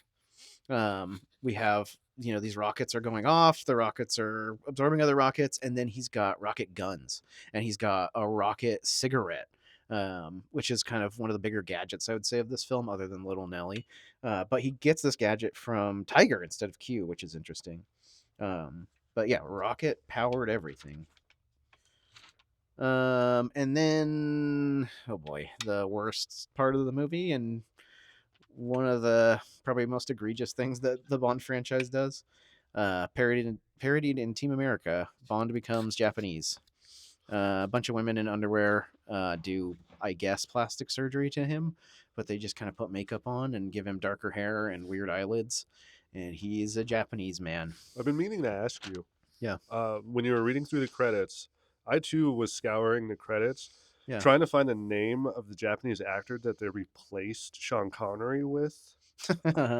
Yeah, he just disappears. Yeah. God. I think Uncredited. It's he can't hide. He's the tallest, most recognizable man in the world. It's Sean Connery. He doesn't even speak like a Scotsman. He speaks like himself. Yes. And they just give him a wig, and he like hunches over, and he's Japanese. Yeah, it's pretty incredible. What is the in-canon purpose of this transformation? So they're trying to hide him amongst the people, basically, so that he can. There's a fishing village near where they think that Blofeld is holed up, so they're trying to get him in there so he can strike from that distance. In the book, he also undergoes plastic surgery, becomes Japanese, gets married, and then is attacked, knocked on the head, and gets amnesia and forgets that he's James Bond, and he lives as a fisherman for a little while. Awesome. Wild. Yeah. Totally like pulp, 60s or 50s pulp. Oh, amnesia. Yes. Yes. In some of the Japanese movies and comics I've taken in, when they're talking about ninja, there is a concept of grass that they refer to, especially in the manga of Lone Wolf and Cub, Kazuo Koike from the 70s. Grass refers to people so in this so thoroughly indoctrinated in this ninja culture that people will move to a region, they will set up a family, live in that region, have children, and then even like multiple generations, so that one day, if the call comes from the clan, like, we're calling you to action. Well, This is what you've been secretly training for and living in this region for 90 years. yeah. Your children are coming in. Ultimate like sleeper agents. Yeah. That's Absolutely. crazy. Yeah. Yeah. Very Planting the interesting. seeds. Right. Yeah. Very interesting. Yeah, I mean, there's that one thing that Bond is obviously tied to is that like World War II history of espionage, but that is super interesting of like the hundreds of years before of like people being spies and doing like Yes. secretive military actions, like super fascinating. Yes. There's a good series of movies called Shinobi, which I think it's Shinobi Monogatari, something like that, that really explores that. The Hmm. first three or four are with Ryuzo Ichikawa, who was famous as the Sleepy Eyes of Death. Hmm. Um, he they really explore some interesting ninja politics, and it's the mysticism of ninja, but a little Mm-hmm. bit more realistic. And there's this thing that's really cool in the first movie. I'll spoil it. It's a war between two clans, and the leader of each clan, you cut to each clan as they're like developing their strategy, and then their skirmishes and conflict, and they're like either being used by um the shogunate to undermine certain conflicts in war, or like perpetuate them.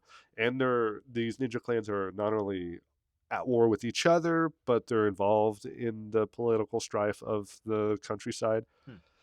And you see both sides probably about equally. And then the spoiler at the end, you follow the leader of one clan. He leaves the clan, he travels for a while, and then you see him don the disguise, like the makeup, the beard, and everything. And he too is the leader of the Oh my other god, that's clan. awesome. It's so fucking cool. That's good. What year So, is this? 60s Okay. for sure. There was a Blu-ray release of the first four, and I kicked myself for not pre-ordering it because it Hmm. is like 80, 90, Oh $100 now. yikes, yeah. But I have the DVDs. Gotcha. Yeah. That's awesome. Um Sorry, you got me talking about ninjas. no, that's great. I mean, that's where we're at. Ninjas, man. Yeah. What's more Japanese, I guess, than I can ninjas? think of nothing. Um so he gets married to really seal the deal. Um an assassin sneaks in. The sequence is really cool. Um Assassin tries to kill Bond with a string with poison on it, Yes. but gets Aki just because they're rolling around in their sleep or whatever. I've seen this in a few Mm-hmm. Japanese movies. Yep, and I think Gross Point Blank is for me like the big thing that comes to mind. He does John Cusack does a similar kind of killing in that. What's that? It's a high school reunion movie with John Cusack, but he's a hitman. So he goes back to his hometown and is also like killing people during it. And then Dan Aykroyd is also a hitman that's trying to get him to join a hitman's union. Is it good? I love it. Mandy hates it, but I love Point Blank. Gross Point Blank. Point Blank with Lee Marvin. Yeah, Have you that's seen good that too. one? No, I love Lee Marvin though. How about Point Break? I have seen that one too. So Gross Point Blank. Blank? Mm-hmm. Okay, I've heard those words, but never knew what it was. Minnie Driver's great in it. She's like the love interest. Shit, I'm gonna grab It's this. good. He eventually does get married to a pig-faced woman. I guess that's a joke because she's not pig-faced. And the way they reveal that is really upsetting. Yep. What is this procession? It's like a funeral. It was a funeral, right? No, it's a wedding. Like it's their wedding. Oh, why are there so many? Are there other people's wedding Couples, too? I guess. I don't know. I mean, like in a wedding, you It's like a have mass the wedding. people, like bridesmaids and groomsmen, come down together. I guess, and that's kind of Okay. the feeling I have of it. But Okay. there, it's also like I know from like a strategic point, they're like, let's show everything. Let's show sport. Let's show a wedding. Let's show a funeral. Like they are like, let's have all the Japanese style things. Oh. So I guess it's just supposed to be like, let's highlight a Japanese style like wedding. Okay. Um, it's weird and it's awkward. And Y- it doesn't seem completely necessary to what's going on. And as the women are coming up the stairs to meet with the men who are already standing and wait, they, let's say, progress in non-conventional uh, Attractiveness. attractiveness, Sure. and then you see Sean Connery getting more and more uncomfortable until, of course, a quite a lovely woman. Was it? It wasn't Aki, was it? No. Okay, This is Kissy Suzuki. Kissy.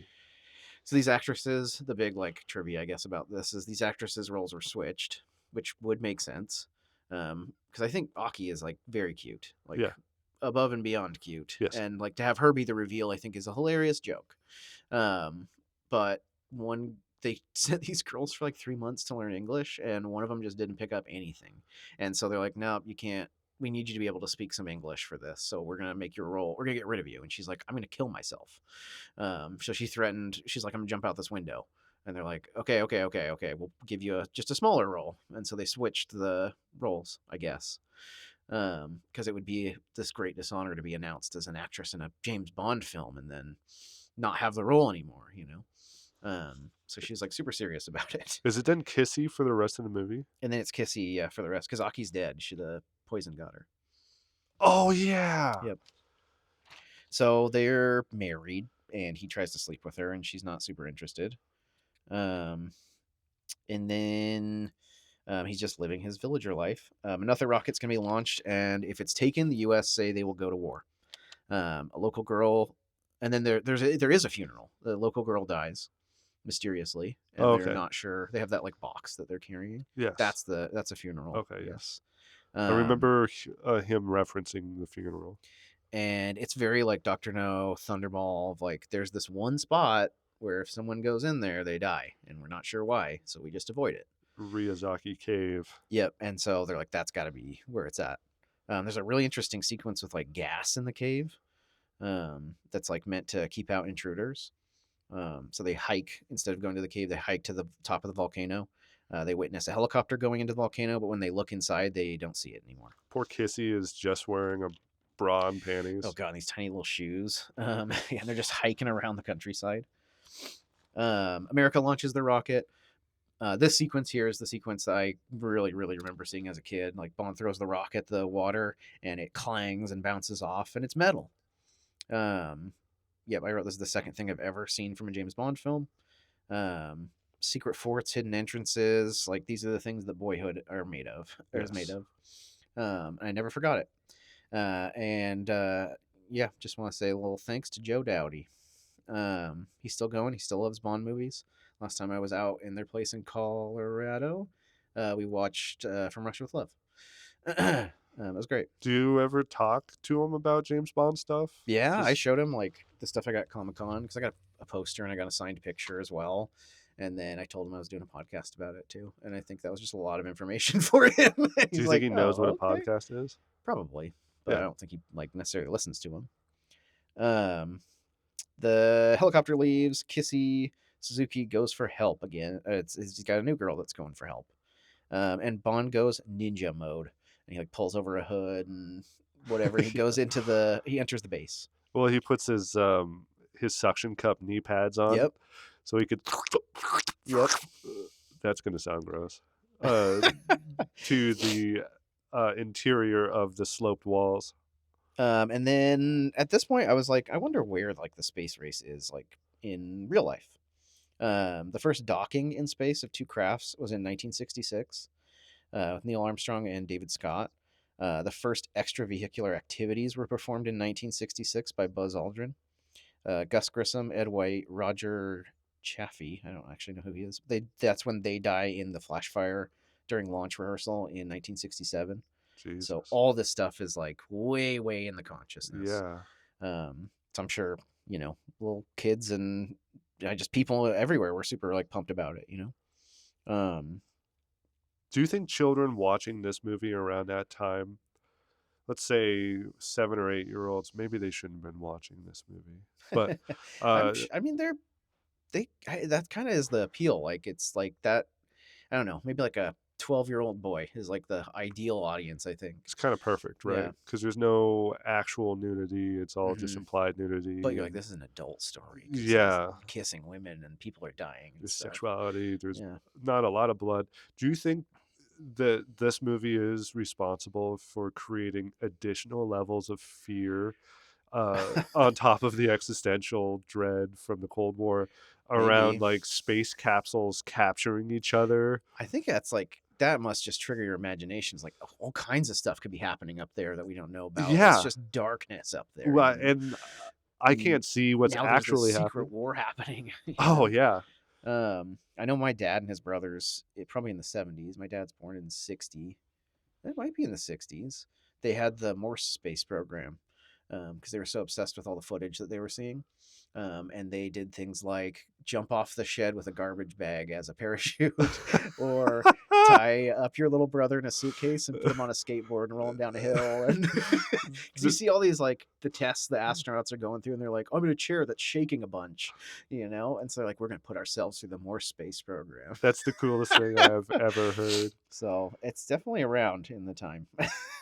And they were all astronauts And too. they are now, yeah, they're all astronauts. Yeah. Except for Yeah. the one, I'm sorry about one of the brothers that got separated from their space Yeah. pod via I thought you were gonna the say he got eaten by Japanese. piranhas. Yeah.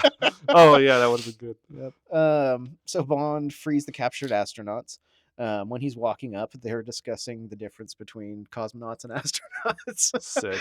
It's like, oh, you guys are all astronauts. Actually, we're called cosmonauts. Oh wait, okay, so that's my question. Yep. These were the Russians that were captured It's earlier. both. It's the Russians and the Americans who were just captured. Oh, they're all together. Yep. They're Oh, I all thought just put in the okay. same room. They all together go out and beat up some guards and steal their uniforms, which is awesome. Bond has this little group that they're like kind of working together. Bond impersonates one of Spectre's astronauts, but is found out because of his air conditioning unit. And Yeah. just tries to take it on board, and that's not what you do. But Blofeld He sees him on the sees camera. him on the cam. This is my official the coolest Connery looks in the movie in his astronaut outfit. Looks badass, I think. Okay. When he's like captured. Now we see Blofeld for real. Maybe this was the first. I think, yeah, I don't know if they show his face during that early stuff or you're just seeing his back. I think you're right because I do have a note right here that says I forgot about Donald Pleasance. Hell yeah. Yeah, this does not disappoint. Brilliant. Donald Pleasance enters from behind someone. They told me you were assassinated in Hong Kong. And Bond says, yes, this is my second life. And Blofeld says, you only live twice, Mr. Bond. Oh. Amazing. Yes. So good. Blofeld's assistant on the mic. Oh, I wrote this. So he's got his little assistant that he's kind of telling what to do. I wrote he looks like Joe Shishido. Yeah, I thought that same thing. It's Joe Shishido Jr. Yeah, that's so funny. Like pre-plastic surgery. Or yes. Whatever. Spectre launches their rocket. The Ninja Army arrives, which is so cool. Here we get Army versus Army. Just the cool. This one's like, oh my god, it's so cool. It's so cool. Yeah, they're like repelling in and like really repelling in, and like people are pretending like they got shot halfway down, and oh my god, it's Tetsuo so cool. Tamba with a sword. He's just striking fools down, and there's guys with guns and swords and ninja weapons. Oh, it's so cool. good. And it's that scale of it. It's like so nuts. That full set, and they're like really using it. They get those wide shots where you see this full battle going on. The spectacle is unreal. Yep, it's so cool. It takes the spectacle of the underwater fight from Thunderball, which was incredible and a different context, but it just ups the ante so obviously and by so much. It's so much fun to watch. Great, yeah, amazing. Bond uses his rocket cigarette to kill a guy and open the crater. Yep, then the ninjas come in. Throw grenades. There's a crazy couple of shots. Spectre Army running in while the Ninja Army repels. Army versus Army. Blofeld and company flee as his stronghold room is breached. Blofeld kills Osato and is going to kill Bond, but is stopped by a ninja star from Tiger, which is awesome. And then he scurries away on his little monorail. Bond and Tiger storm the control room. Bond fights a random heavy that's there and tosses him into the piranha water. Yeah. They established him maybe twice throughout the movie. His name is Hans. There's a lot of just like big blonde strong guys in the Bond franchise. Very like Red Grant kind of guy. Definitely. I was thinking that same thing. Which I just saw the trailer for Taking of Pelham 123 and I totally forgot that's him. I love that movie. Yeah, he's like the main bad guy. Yeah. Awesome. It's Robert Shaw versus Walter Walter Matthau. Matthau, yeah. Two just kind of old 70s boys. Yeah, Great movie. solid. Piranha Water, yep, Bond hits the exploder button and blows up Spectre's Yeah, pod. There's an exploder button before it gets to the Americans, and the Americans stand down. Blofeld sets a self-destruct for the base. Everyone runs or dies. Planes drop a bunch. Oh yeah, so everybody's escaping. People are like, swimming away. Planes drop a bunch of life rafts for the ninja army. Kissy and Bond kiss in the raft and are like, we're just going to hang out here for a while. No one will find us. And as a funny joke, a submarine rises up underneath them. And they are obviously having sex because M says, tell him to come down below and report. Which I thought was really, really specific. and then maybe I poor wrote, taste. maybe they meant it.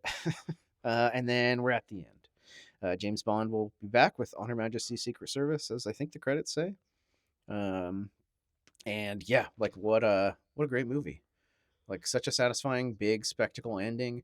We kind of get that similar thing of Bond and the girl kind of out in a craft, and they're gonna just enjoy themselves, Yes, and they get interrupted by sort of our main MI6 people. I. Oh man, I have written ultimate Scott block. What is a Scott block? Oh, because he's Scottish. Yeah, Okay, yeah, it's definitely a big block. Yep, he so rarely gets Scott blocked. it's true. At the He end, has sex usually with at least two women in this, because it's true. Aki and then Kissy. Oh, what's her name? The Helga. redhead. Yeah, Helga Brandt. Mm-hmm. But the most of these movies end where MI5 is trying, Six. MI6 Mm-hmm. is trying to rescue them, and he's hold on, Yeah. yeah, let's just chill here under Yeah, this yeah. Parachute. Or, Yeah. yeah, so Sometimes Q covers for him, or sometimes M covers for him, but usually it's like, "What are you doing, 007?" And you're like, "Yeah, well, I mean, are we surprised?" so when Blofeld had the revolver pointed at James Yeah, Bond, he said, "Come with me, Mr. Bond," yeah. and so he just has him follow him for a while Mm-hmm. for some reason. Him and Osato, right? Yeah, and then he shoots a Sato, Yep, and he gets in the Disney monorail, yep. and he's like, "Okay, now is when I'm going to shoot Yeah, you, now Mr. that I'm Bond." good, I'm gonna make sure you're dead. Which I don't understand. Just shoot him. Sure. Like, why did he have him walk with him for a little while? Like, I think that could be said about every single James Bond movie, right? Just shoot true, him. true. Probably would be over by now. But yeah, it's funny. And then yeah, you get the ninja star from Tiger Which was hitting him in the awesome. wrist, which is cool. I'm Yep. down with ninja stars at all time. There's some funny optical effects that happen with the volcano. By that point, I'm like, I don't care. You guys have shown me so much cool stuff. Like, Same, who gives a and there's crap? so much. Yeah. And during the explosion sequence of the exploder button, Mm-hmm. uh, very obvious miniatures, and you Mm-hmm. see the miniatures of the quote unquote deceased fighters that are laying on the floor of this fortress. As every explosion happens, everything's like bouncing up. That's funny. You And see- all, or just really, really graphic. yeah, Yeah, it's great. And I think a super satisfying ending and a super satisfying like cap on what they've been doing up Oh, until yeah. now. The only thing that I mean, they're obviously leaving themselves open for more stuff, but it's like the only thing that's left in the air is Blofeld's still alive at the end. yeah, true. He just kind of disappears. How did he get? Did he just take his monorail out, and then that's the last we see him, or did Yeah. we see him get into a spaceship? No, I think the he gets into a Bob's Big Boy and then yeah goes into space. Where's the cat? That's a good question. There's some freaking ridiculous shots of that cat freaking out during the explosions and stuff. Oh, really? There's a bunch of scenes where like things are happening and Donald is like clinging to this thing and it's like freaking out. Oh man, The poor cat. poor kiddo. 60s animals and 60s movies. Does Yeah. not fare well. So this movie premiered at the Odeon in Leicester Square. I just did some research on kind of after the fact and how it was received, and realized I've been to that theater. Was that the one that you saw American Werewolf? It in is, London? yeah, Nice. exactly, yeah. That's obviously way modernized when I went there, but yeah, that's super cool. I've been to that theater. It premiered on June 12th, 1967. Queen Elizabeth II was there. Whoa. All these are like big events when they come out in the UK, and there's always this Awesome. big royal premiere kind of thing. That's so cool. Really cool. Yeah. It was number one for 7 weeks. Roger Ebert, didn't like it, or Thunderball. So I wrote, so what does he know? What did you say? I think just like cartoony and over the Oh, top okay. and stuff. Which Which yeah, is it's like exactly what I like. yeah. I mean, it's like pulpy fare that is kids like. um, it is currently a 3.2 on Letterboxd, 6.8 out of 10 on IMDb, and 73% on Rotten Tomatoes. Okay. I don't totally disagree with any of those. I think No. as far as like when put in the context of all film, sure. And then I said some notes about the book. So there's it is pretty similar. Blofeld's lair is this castle where he's got a huge garden that's all poisonous plants, and that is kind of used in No Time to Die, where he's got all of these like weird plants he's growing that could kill you. And then it's the movie where Bond kills Blofeld, or it's the book that Bond kills Blofeld. He chokes him to death, similar to the No Time to Die scene. He says, "Die, Blofeld, die," Holy and that's shit. how he kills him. Which is exactly what they do in No Time to Die with much less impact, I feel like, because he's not actually a threatening force in any way, and they've already caught him. The big result of this movie is Connery would be so fed up with his low pay, which hasn't changed in any. I don't think they ever gave him a raise. I think they just were like the same. How much was it? I'm not totally sure, but the budgets are getting bigger. The box office is getting way bigger, and there's like you're the same person. We're giving you the same amount. That sucks. So he'd be so fed up with that relationship with the character. Everywhere he goes, people are your James Bond. The nonstop filming and promotion schedule. A movie's coming out every year, so the rest of the year he's just promoting the movie. And then he's attacked in Japan by fans, ripping apart his hair, his clothes. People follow him to the bathroom trying to take pictures of him. You think of like fan culture in America and England, and then versus fan culture in Japan is huge. Like they went crazy for him, and he's like, I can't even be a human being anymore. Like I just want to be done. Did they have access to the previous films? Yep. And they had already been pretty hyped on him, and then they made a Japanese one? Yep. Mm-hmm. Whoa. Exactly, yep. So the Eon Productions, Harry and Cubby would be forced to find a new actor for their next film, but who on earth could replace Sean Connery? Impossible to know. Yes, who indeed. I actually don't know. Yeah, that's going to be fun. I don't know which one. So basically, after this, they're kind of in free fall. Here's this thing we have not stopped building until now, and now the main guy is gone. How do you keep that story going? Like every option in the world is open to them. And how do you keep the pace going? So the next one's going to come out in 2 years, 69. And these next couple, what I'm kind of looking at is the next 4, I think we look at our next season, and they are finding their footing. There's some wacky stuff and there's some fun stuff. So I'm excited. At this point, for them, for the Broccoli's, mm-hmm. How much of the brand is Sean Connery? Yeah, I mean, right. He is. Yeah, he's Bond. Like there is no one else. At this point there has not been another Bond. Yeah, I mean there's technically a TV movie they did of Casino Royale in the 50s. Yeah. Starring Peter Sellers. That'd be funny. There is that. That is this year. 1967's Casino Royale with Woody Allen, Peter Sellers is now. Which is a parody? It's a parody, yeah. Okay. And it's like 6 different people play James Bond. It's just a bunch of goofy. I've not made it through the whole thing the whole way because it's insufferable. Yeah. But Orson Welles is Le Chiffre. What's Le Chiffre? He's Mads Mikkelsen in Casino Royale. Oh, shit. And he insisted on doing close-up magic and table magic as his character. His whole performance is from behind a table. Orson Welles? Yeah. That might be worth watching on its own. Is it Beard Wells? Yeah. Oh my big old Beard Wells. God. He's doing magic and making like scarves appear and stuff.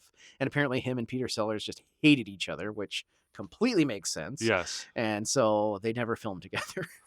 What if Peter Sellers was the insufferable one in that? I'm sure he was. He seems miserable, and Orson Welles seems fun. He likes to get drunk and go to work. Have a good time.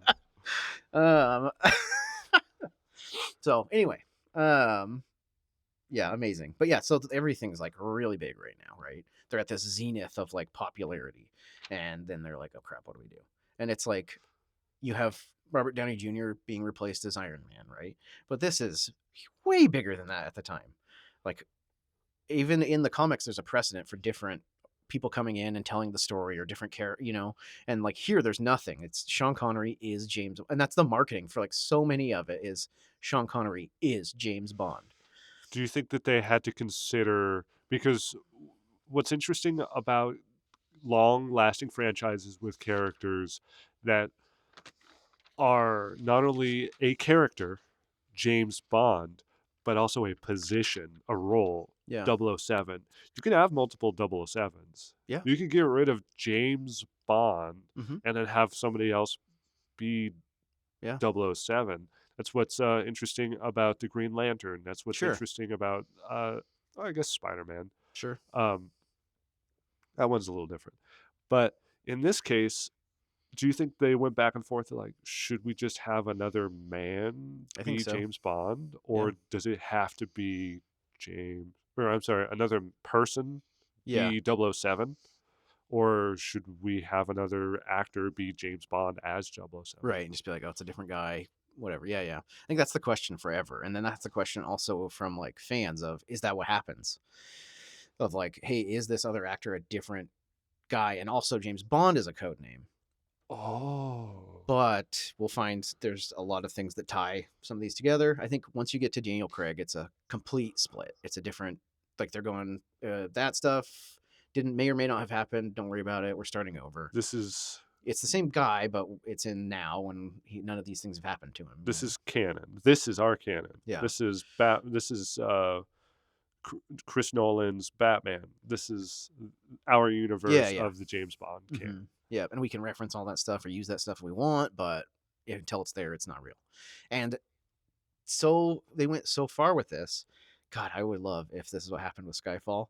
But what it was supposed to be, and you can watch it, and there's so much setup for this, is they get to the house and Connery is the groundskeeper, Timothy Dalton is there, Roger Moore is there, and it's a house for retired agents. Whoa. And I've they not seen all Skyfall. okay. So they go.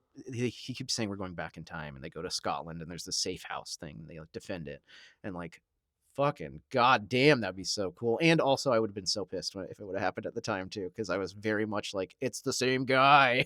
Now, I don't know. As long as it's fun, I'm kind of on board. Wow. But there's a canon event that will happen in the next movie that many or other Bonds will refer to in their past, if that makes sense. It does, and I think I know what it is. Okay. But I'm not going to say anything Yeah, just in fair case. enough. I don't want any validation. So, yeah. So the series at this point, like, where are you at with it? We've gone through the first 5 films. This is like, yeah, the first big chunk of Bond. It's hard not to look at the ones that we've watched and not consider how many more there are to come. Sure. I'm still in excitement phase of the unknown. Mm-hmm. Yeah, that is cool. There's so much unknown. There's so much unknown, and I'm looking forward more than I am looking back right now. But as of what we've just watched, these 5 films, they feel like they're perfectly encapsulated of an era. Mm-hmm. James Bond, Sean Connery in the 60s, Mm-hmm. The gadgets, the different, and across the 5, they have really successfully created different tonality Yeah. and atmosphere, but kept consistent with their whatever their inner driving rule set is of Mm-hmm. like, this is what happens in a James Bond movie. Which These they are the have. characters. I've not seen it. There is some mysterious Bible where Roald There Dahl's is. like has to follow these rules. There's 2 women that he sleeps with. There's a woman who has to die. Like there's certain things that have to happen in the movie, which is very interesting. Like you don't, I mean, you feel it, but it Yeah. seems it's a little more subtle than that, I think, when it's happening. Yeah, and I think it's because if there's a woman that is slept with and a woman that dies, they do a decent job of switching up the importance of each role and how they relate to Its James characters Bond. are different too. Like, Yeah. this character is a villain that he's sleeping Yeah. with. Or this character is someone that he meets briefly and then makes Or love this to. person's an innocent that has nothing to do with it, that's just wrapped up in it. Or, yeah. Yeah. And so they obfuscate it pretty well through that. Um, I don't really care that much about any of the secondary characters, or I suppose the consistently arriving secondary characters. You're like MI6 regulars or whatever. Yeah, Okay. Q, Moneypenny. Moneypenny, I'm him. curious about them. Yeah. They're good window dressing. hmm Like, hey, familiar face. Yeah. But I've got really nothing to latch onto. And I can't tell if that's a good thing or a bad thing. Yeah. It might just be, yeah, that just there's not enough information there for you to whatever make something out of it. Yeah, Excuse me. But as soon as I think we talked about this in Goldfinger. I think once you have like 3 points of information, you can at least triangulate where that like other thing is, right? So I think as we keep going and you see other versions of these characters, like the ones we've seen will kind of become more defined. that makes sense. Yeah. Yeah, and as so long as they stick to some consistency with these characters and don't alter them just for a punchline or something. hmm I'm actually, you know what? I take back what I said. I'm a little intrigued by what's going to happen with Bond and Moneypenny moving forward Mm. because of that moment of tension earlier in this one about "I love you." Yeah. Like, I want to see if they move forward with that, if they do anything with that, or if they hit the reset switch with the new actor hmm and it's like starting from zero. Yeah. That could be kind of interesting too. Yeah. That's the thing about this franchise. It's this like big thick vein through movie history and like there's Yeah, so many iterations of it that like that's fascinating to me, and then you're always going to find at least one shade of that that you like, that kind of makes the other ones that you're not so into like fine. They're true. just kind of whatever. That's not what this one's about. Yes. Um cool. A little I just want to say a little cheers to Connery. When he became older, he'd become a crotchety old jackass. And he's got his opinions and stuff even in this era, but his star power is undeniable. Yes. He's a freaking panther walking around in these scenes. Oh man. Yeah, very watchable. Yeah, he's got a lot of power. And even his later movies, his screen presence is undeniable. Yep. Oh yeah. Dragonheart, The Rock. Mm-hmm. The Rock is interesting as a byproduct of him having been James Bond Mm-hmm. 6 times. Mm-hmm. Mm-hmm. 7? We'll see. Who knows? But yeah, he works. I think the way they phrase it is he works on the Secret Service for Her Majesty. Yes. So instead of he's on Her Majesty's Secret Service. Yes. Yeah. Very interesting. Yeah. Like where it is I mean, that's kind of what they're playing to, is he is still that guy. Which is cool. Very Yeah. cool. And Mason's a little different from Bond. Yeah, but put him in jail for however long, and maybe that's what happened. True. And if He you probably take would get out, is the thing. If he was James Bond, he would smile at a guard and they would let him Oh, out. absolutely. Yeah, but this, I mean, The Rock it's dealing as an own flavor of reality. It's kind of an interesting character study if you take James Bond and then imprison him for 3 decades just to get information from him Yeah. that he refuses to give up because he's so loyal Yeah. to his government. Yep. Yeah, and then He see knows who what killed type of person JFK. he becomes. Yes, exactly.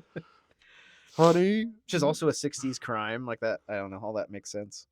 Um Cool. So Connery, yep. And I just wanted to give us another opportunity to kind of go through just quickly the other movies and see if we had any like updates to our rankings. Um, this this viewing has been super interesting for me because obviously you're forced to think about things much more in depth and through someone else's perspective. Um, I've watched them a ton of times in order. And out of order. Usually, right these days, I'm like, well, what am I in the mood for? Like, let's put it on.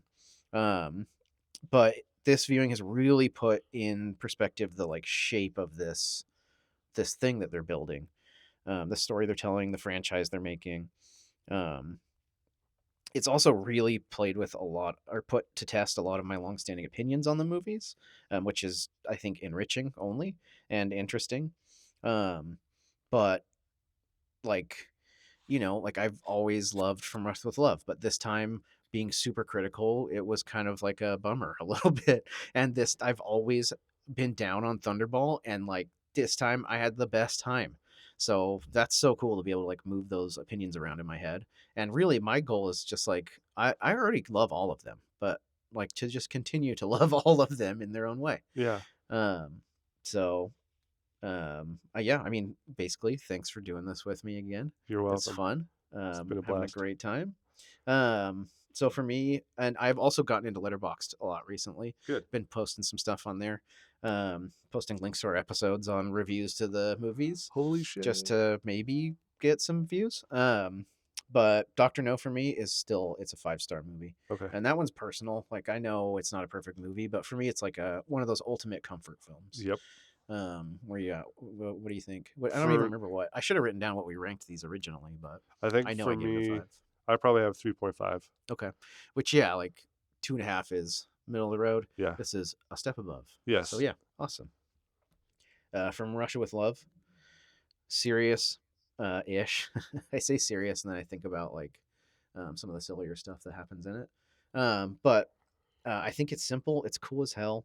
Um, it's got that Hitchcock feel to it. Mm-hmm. And my big takeaway was like, how could you not love this movie, Dan? Because you are the king of brown movies. And What like name like a movie in your top 3, and I bet it's brown as hell. my top three Yeah, that I'm still working sure. on, um, the Legend. Okay, Legend's not super brown; it's Uh, colorful. But name uh, a Sergio Leone movie that you love, and it's so brown. it's so brown. It's true, but it's not brown in European city streets. Sure, It's brown because it's the because they're in the well, dirt and the simulating the mud American of yeah, Southwest. yeah. Which yeah, like Bond should be in European city street. Like that's what I love about Casino Royale and Quantum of Solace. They have this like very European kind of feel to them, which I think is cool because they kind of make it like classier than your normal kind of European action espionage film. But yeah, what you gotta? I don't remember what your ranking is again. For that one's probably 2.5. Okay, just middle of the road. Yep, Okay, maybe 3. okay.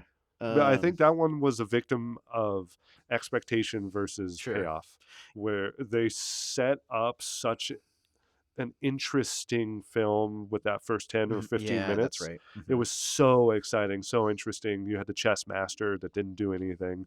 You had Kleb who didn't do much, and then she just like wielded her knife blade shoe at him, and he Yep. just battered her with a chair. Yeah.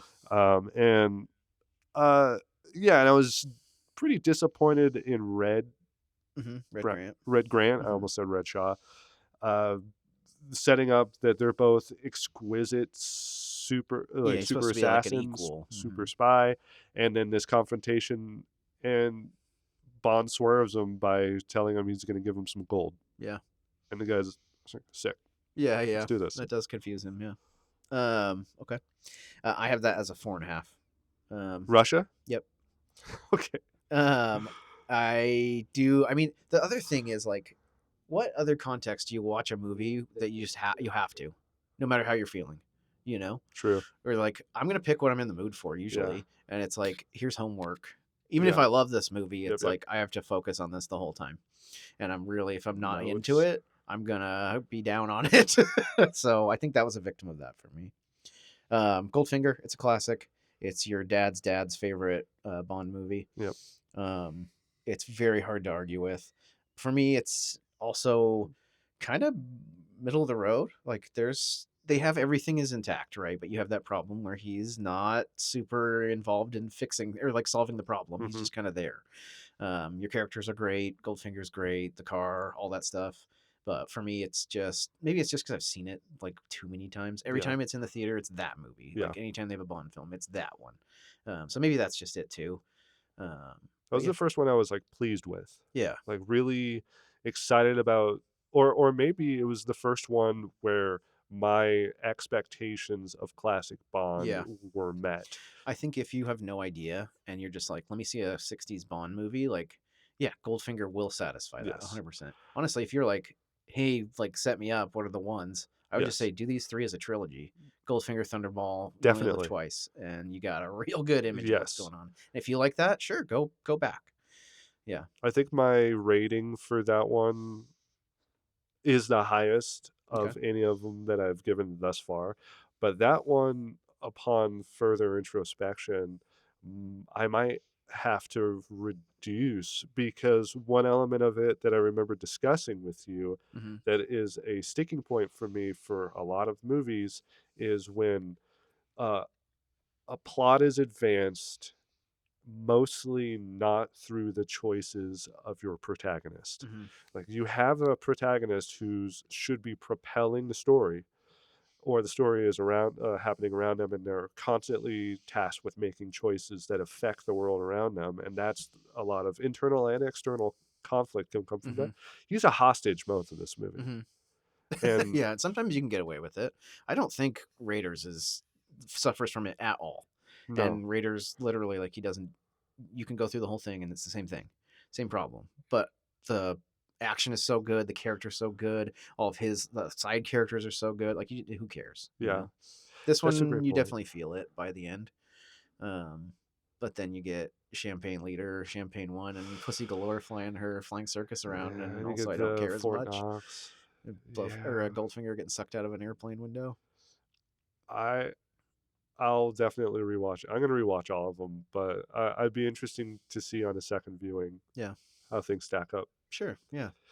Thunderball, What did you have it for score? Thunderball, Goldfinger.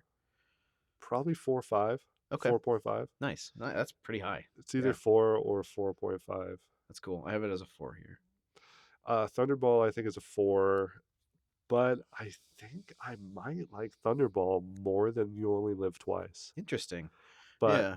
I'm kind of going back and forth on that. It has less like offensive stuff, I guess. I They wish I just could kill a say shark on screen, you know?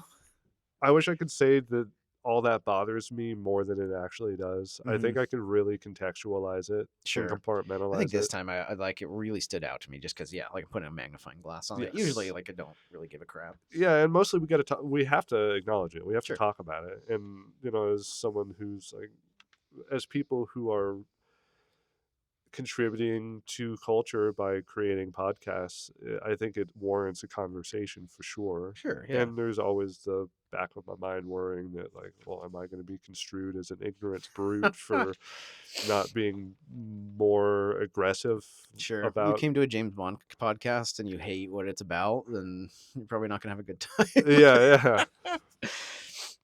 Um, yeah, I really like You Only Live Twice, but like you said, if you look at it as a trilogy, I Hmm. think the trilogy gets 5 stars. Hell yeah.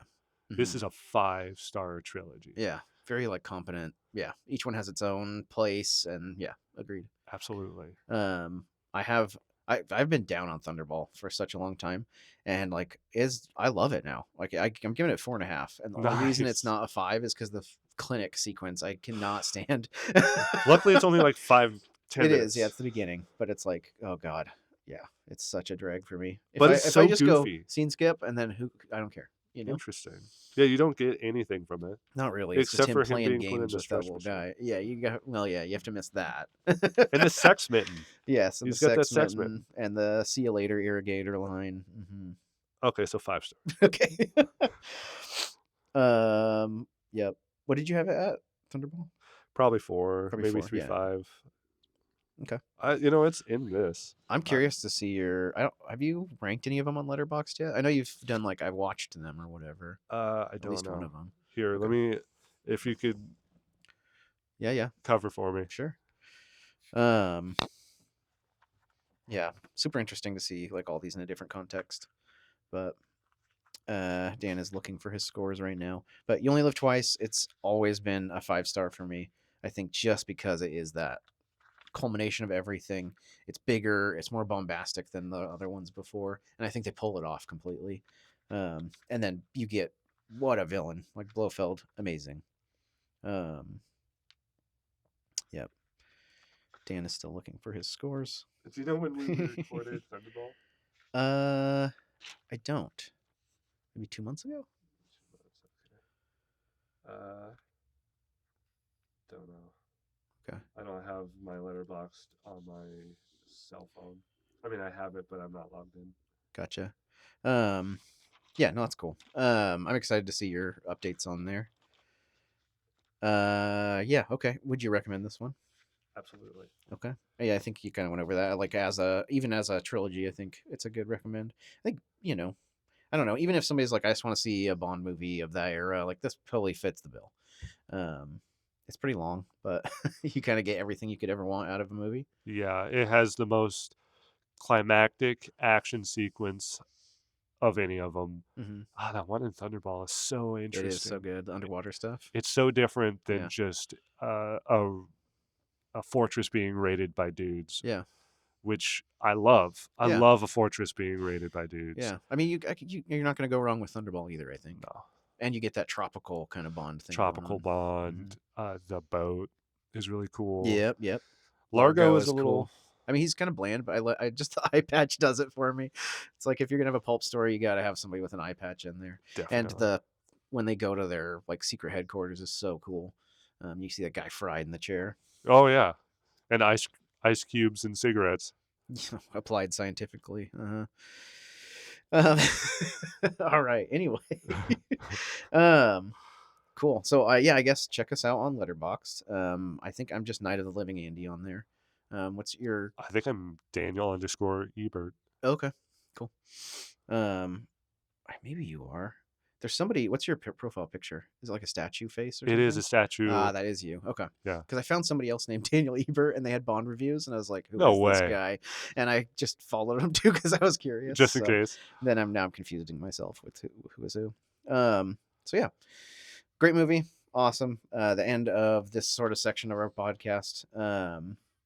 But I want to ask you, what kind of creative input have you had recently? Like, what stuff have you seen that's kind of driving you, or whatever? Well, it's been Halloween, Yep. and typically I start late when it comes to watching spooky, Hmm. and then I could take it all the way into December Nice. if I'm feeling like it, which is what I'm doing right now.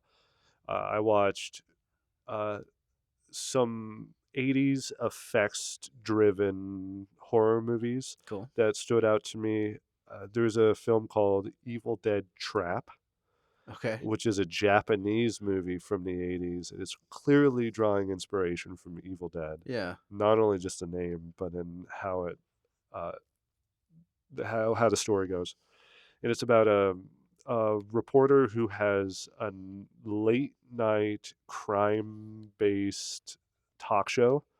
It's kind of like real crime, Hmm. but it's a late night talk show that this Japanese reporter does.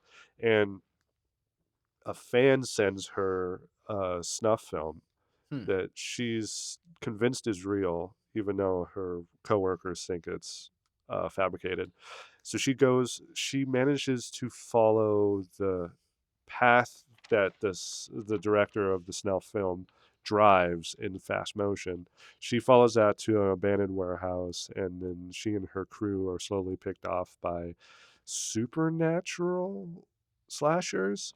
Okay. But it has more of a Dario Argento vibe, like Giallo, especially with the music. Whenever the music kicks in, it's like Goblin. Cool. I love that soundtrack. Me The too. the Suspiria score is so cool. It's so well, not just Suspiria, but a lot of the other Argento. But Hmm. Suspiria is absolutely the most recognizable, and even though I'm kind of over this word that I use, iconic. Hmm. Um, so Evil to Trap. Yesterday I watched Pumpkinhead, Okay. which is another 80s Yeah. effects. There's an R.L. Stein's Pumpkinhead or whatever that's out right now. But yeah, the Really? what's the main guy's name? Bishop. Yeah, Lance Yeah, Henriksen. Yeah, that's a great movie. Is it Hendrickson or Hendrickson. Henriksen? Oh, that's a good question. But I yeah, that always movie's forget. cool.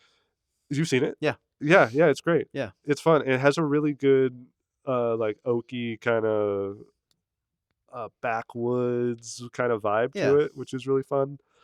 I started watching a movie called School in the Crosshairs, which is Nobuhiko Obayashi's follow up to his directorial debut, which is Hausu.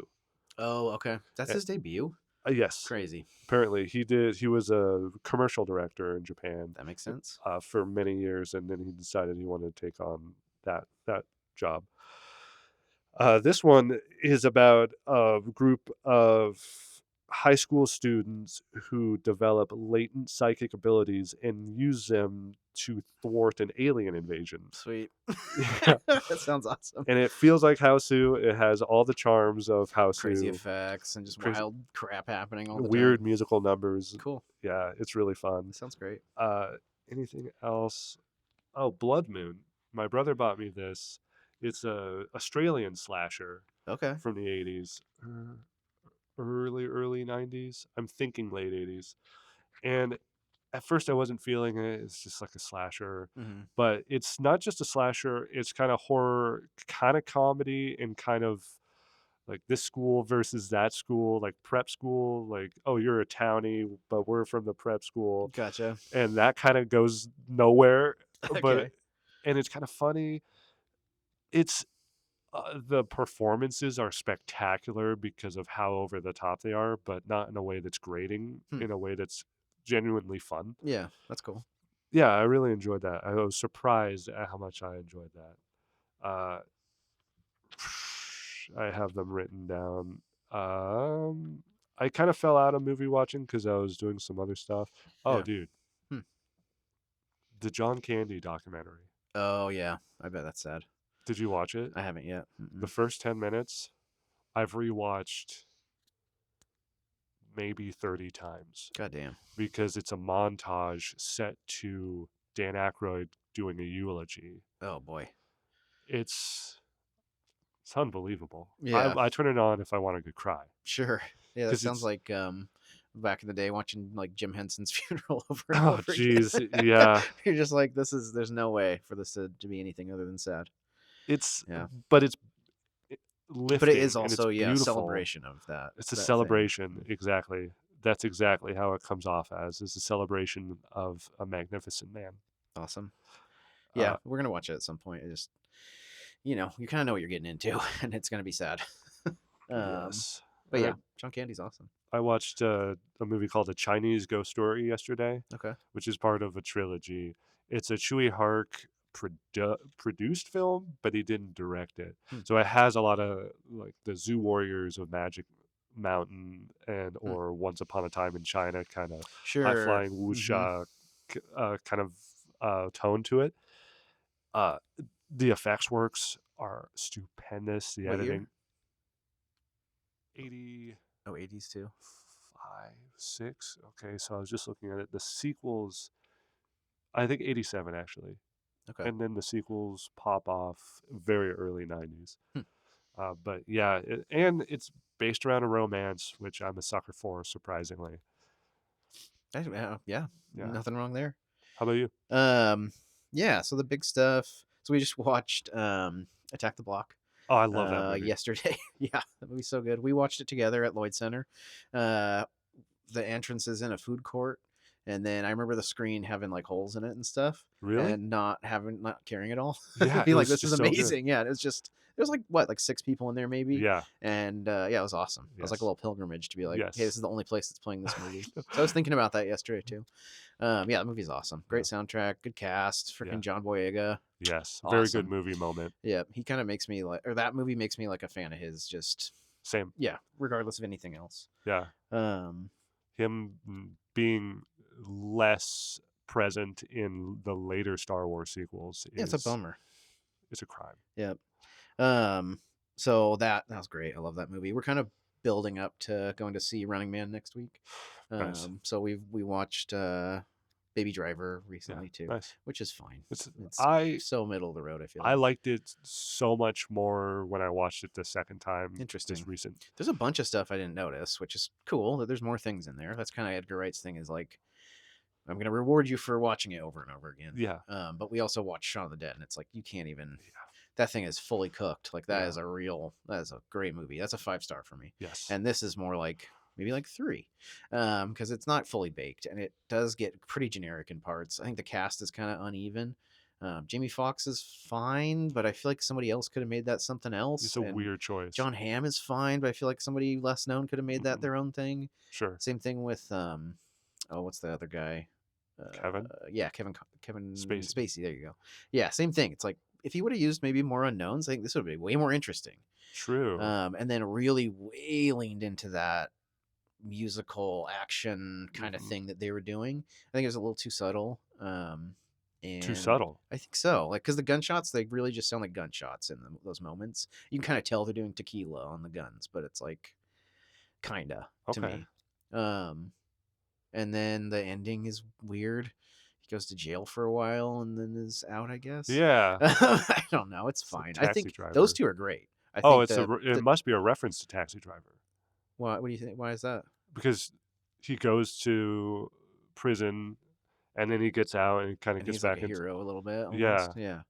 But yeah, I don't know. It just Baby doesn't feel Driver, Taxi Driver. fully Baked. congealed. Yeah. Yeah, I Um, kind of agree. yeah. Yeah, I was disappointed in it the Yeah. first time I Me too. watched it, and then everybody would like loved it, Yeah. and so I gave it another shot, and I don't think I was influenced. I just liked it more, just aesthetically Hmm. and just as a movie. Yeah. Like I wasn't imbuing it with much more substance than just Yeah. enjoying it for what it's pointing at my eyes and ears. Yeah. It's got a good soundtrack and all that stuff's great. And Yeah, Isa I think, Gonzalez. yep, she's great too. I think I mean, this for Bond movies as well. Whenever I see an Edgar Wright movie at this point, I have so much in my head going into it that I'm literally just going there to see what moves they made. Yeah, Like, what were the choices that he true. made? And then the second time, I'm like, I Yeah, can enjoy this I as a could watch movie. this as a movie. Yep. So, what do you think of the Running Man trailer? It's fine. I don't think it's Exactly. super promising. I think there's two other properties he was attached to before this that were infinitely more interesting. Like what? And Ant-Man, when he was working on that with Joe Cornish, the guy who did Attack the Block, Yeah, I was like, this is going to be something. but that didn't happen. Didn't happen. And then he was attached to do a Flash Gordon remake. Holy And that seems shit. so perfect. That seems like what he should have done as far as an Yes. 80s remake. Don't even use the Queen music again, and like, he would, he could not Oh, help it, and like make a new one, like that would be so cool. But they are working on a Tintin sequel. are they Yeah, that's what finally? yeah. I get sad and look at oh no, Peter Jackson's IMDb and see unknown Tintin sequel on there for like 10 years It on has a it. date now. Crazy. I think That it's is exciting no to time me. soon. Yeah, It's like but that's 27, exciting to 28. me. I think that's such a good franchise that they should just be running with. Yeah. I finally got my buddy Spencer to watch it, That's and cool. he loved it. That's funny. It's also a big comfort movie for me too. Like, Yeah. yeah, it's a good one to put on. It's And you're getting Spielberg in a weird format that he yes. still gets to do crazy action stuff. Running Man. Let's go back to that. Yep. So I adore the original, Do you? the Yeah. film. I've watched it my whole life. Yeah. I appreciate it on different levels. Mostly, I just appreciate it being a stupid B movie, Mm-hmm. fun movie. It has a lot of really cool stuff in it. Yeah. I also love the book, and Interesting. the Running Man, Edgar Wright's Running Man, seems to be more like the book because uh, the book itself takes place over the entire nation, and he's being pursued by unnamed agents. Interesting. And Yeah, so, which you kind of get that, like he's going into apartment buildings and yeah, random people are chasing him around. yeah, Yeah. and he has to escape them. But what's really interesting about the book is he's like a super genius, and that's why he gets elected to perform in this challenge. And so he's outwitting these guys. That's cool. He's solving his way around things instead of like going "Rah!" and I'm hurling Arnold. people with Yeah. barbed wire, Yeah. which is also Which is great. rad. Yeah. Yeah. If you're gonna make an Arnold movie, you might as well. Yeah. Yeah, I'm excited for it just because I'm always gonna see whatever Edgar Wright puts out. But I don't know. I'm not like crazy excited for it. I was when I first heard about it. Sure. Yeah. I Because mean, really, anytime they're like, there's a new one he's working on, I'm like, oh yeah, here we go. This could be as good as the first couple. I actually got to the Edgar Wright aspect last. I got to it through Running Man. Yeah. Because I was trying to turn my buddy on to the Arnold Schwarzenegger Running Man. Yeah. And then upon, watching it again, spending time with it, I saw, wait, what? Edgar Wright? Yeah. Or wait, a sequel or a remake. And then clicking on that and Edgar Wright? Yeah. What is this? I want to say Michael Bacall's wrote it with him. Who's that? He co-wrote Scott Pilgrim with him. Oh, no shit. And he wrote 21 Jump Street. Okay. Yeah. That's could be promising. Good. Could be good. Plus, Arnold's big comment on it was he loved the action. So at least we're going to get some good Edgar Wright action. Hopefully, That's good. Michael Cera's in it. Seems weird. Weird. But yeah, Everybody loves Glenn Powell. yeah, he's fine. I've seen two things with him. One thing with him. Twisters and I never saw Twisters. It's yeah. the Sydney Sweeney thing. Okay, gotcha. Uh, Kylie and I were sick with COVID. We were just watching, Yeah, just Netflix play next. yeah. Yeah, Yeah. I mean, he's charming. he's Seems like it fine. could be good.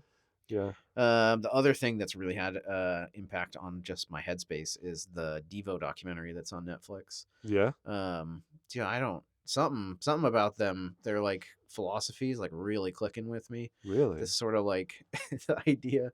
I mean, it's tongue in cheek, but their whole thing is de-evolution. Yeah, the Evolution de-evolution was going, people. and at some point it started going backwards, and now everybody's got these like monkey brains and are just emotionally reacting to everything and like getting food thrown at them and stuff and like something about that really just rings true right now. And yeah, I just love Mark Mothersbaugh. Like his music's so Yeah, cool. Like he did all the Wes Anderson movies, Rugrats. Rugrats. Yeah, Mhm. like his weird kind of spacey mindset, like totally into. I still haven't finished it because I am just watching it in like 10-minute chunks because I don't want it to end. Yeah, I love um that. yeah, I get because I that. just want that like boost again, like put me Hmm. back in that headspace, Yeah, cool. And then just we kind of talked about it a little bit, but your creative output. Obviously, you're putting a lot of energy into making the space really nice, and we get to try it out this time, which is super sweet. I'm curious to see what the results are, yeah. and I'm super excited to see the progress of this little space. Are you surprised at the progress thus far? I am. Yeah, I think it's funny. It's this little rectangle is like a completely different space than if you step out of it. Yeah, Still construction zone kind of over I there. kind of love that feeling Yeah. of occupying this space for as long as we have, and it's becoming kind of homey in a Yeah. certain There's way. like a little world in here. Yeah, it's a Uh, little it's a concept that my dad and I explore whenever we camp. We camp hmm. along the river. We go on kayak camping trips, and which we could find a spot and camp there 1 or 2 days, or we can be moving every single day. And so we're setting up camp every day. And there's always this moment where, okay, this place seems strange. This is just where we're going to lay our heads. But once we got enough of our gear up, once we've established a pee area, there's this point where you walk back into camp and it feels like there's a hominess. Yeah. This is home. This is our base. This is Yeah. our base. Hmm. And it's this switch that flips of Hmm. familiarity. Um, and this kind of has a touch of that. It also has a touch of like fort. It's our fort. Yeah. It's It our kind of has a blanket fort feeling right now. Yeah, it for sure. does. Yeah, which is Yeah. great. And it's on my property, but Hmm. it's not my house. Uh-huh. It's like House Junior, and it's just one section of House Yeah. Junior. Yeah, it's awesome. Yeah, Um, it's cool. It's yeah. our space. Yeah. Yeah, you have any other stuff that you've been working on, or is this kind of your main focus right now No, in work? this is my main focus. I haven't really been drawing, haven't really been writing, haven't really been doing anything. I've shown my book to a few people, Hmm. and every time I'd show my first book to Yeah. people, it reignites my passion to continue working on my next book. Yeah.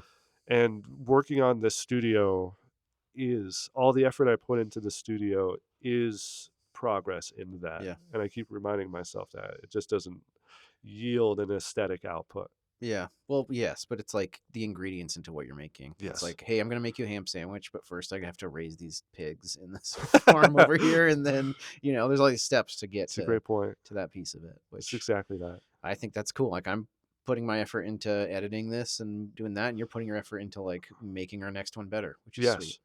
Yeah, Super I cool. love our split of duty. Yeah.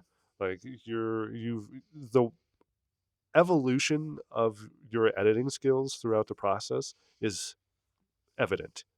That's good. Yeah, that's good. Like Thunderball is easily the best one we've done. Yeah, And I've showed it to definitely. Yeah. people and I really enjoy listening to it personally. And now I'm excited about this one. Yeah. I mean, I'm for myself, like it is like a journaling too. Like I get to put down like those early like memories with this, right? And like talk about Yeah. my uncle and stuff, and Yeah. that's now somewhere, which I think is super satisfying True. and kind of one of the points of doing it to me. Yeah. And I Yeah, think it's a gift to our loved ones later on. Like, sure. Like so, you were saying, you can look up one of your friends' podcasts and listen to them later. And yeah. yeah, our And voices and personalities are down for whatever apparently, somebody else. my grandpa, my dad's dad, was obsessed with microfilm, or Interesting. I can't remember the terminology, but Like recording, reel to reel kind of reel to recording. reel. He was obsessed with reel to reel, and so my dad has just boxes and boxes of him talking, That's cool. That's really cool. and That's crazy. and I never met him. He died when Yeah. my dad was in his early 20s. So if I want and I have the technology, I could hear You what kind could of bring man him he back. was. Yeah, like be in the room with him for a second. Yeah, Yeah, that's wild. it is kind of weird. Yeah. And now this is out there in that same way. Yeah. So do we want um to talk about what's next next? steps? Yeah. Um just real quick, my creative output. Oh, I'm sorry. No, you're good. I mean, this podcast, obviously. I'm a rude I was boy. on that Pacific Northwest Insurance Corporation podcast. That was fun.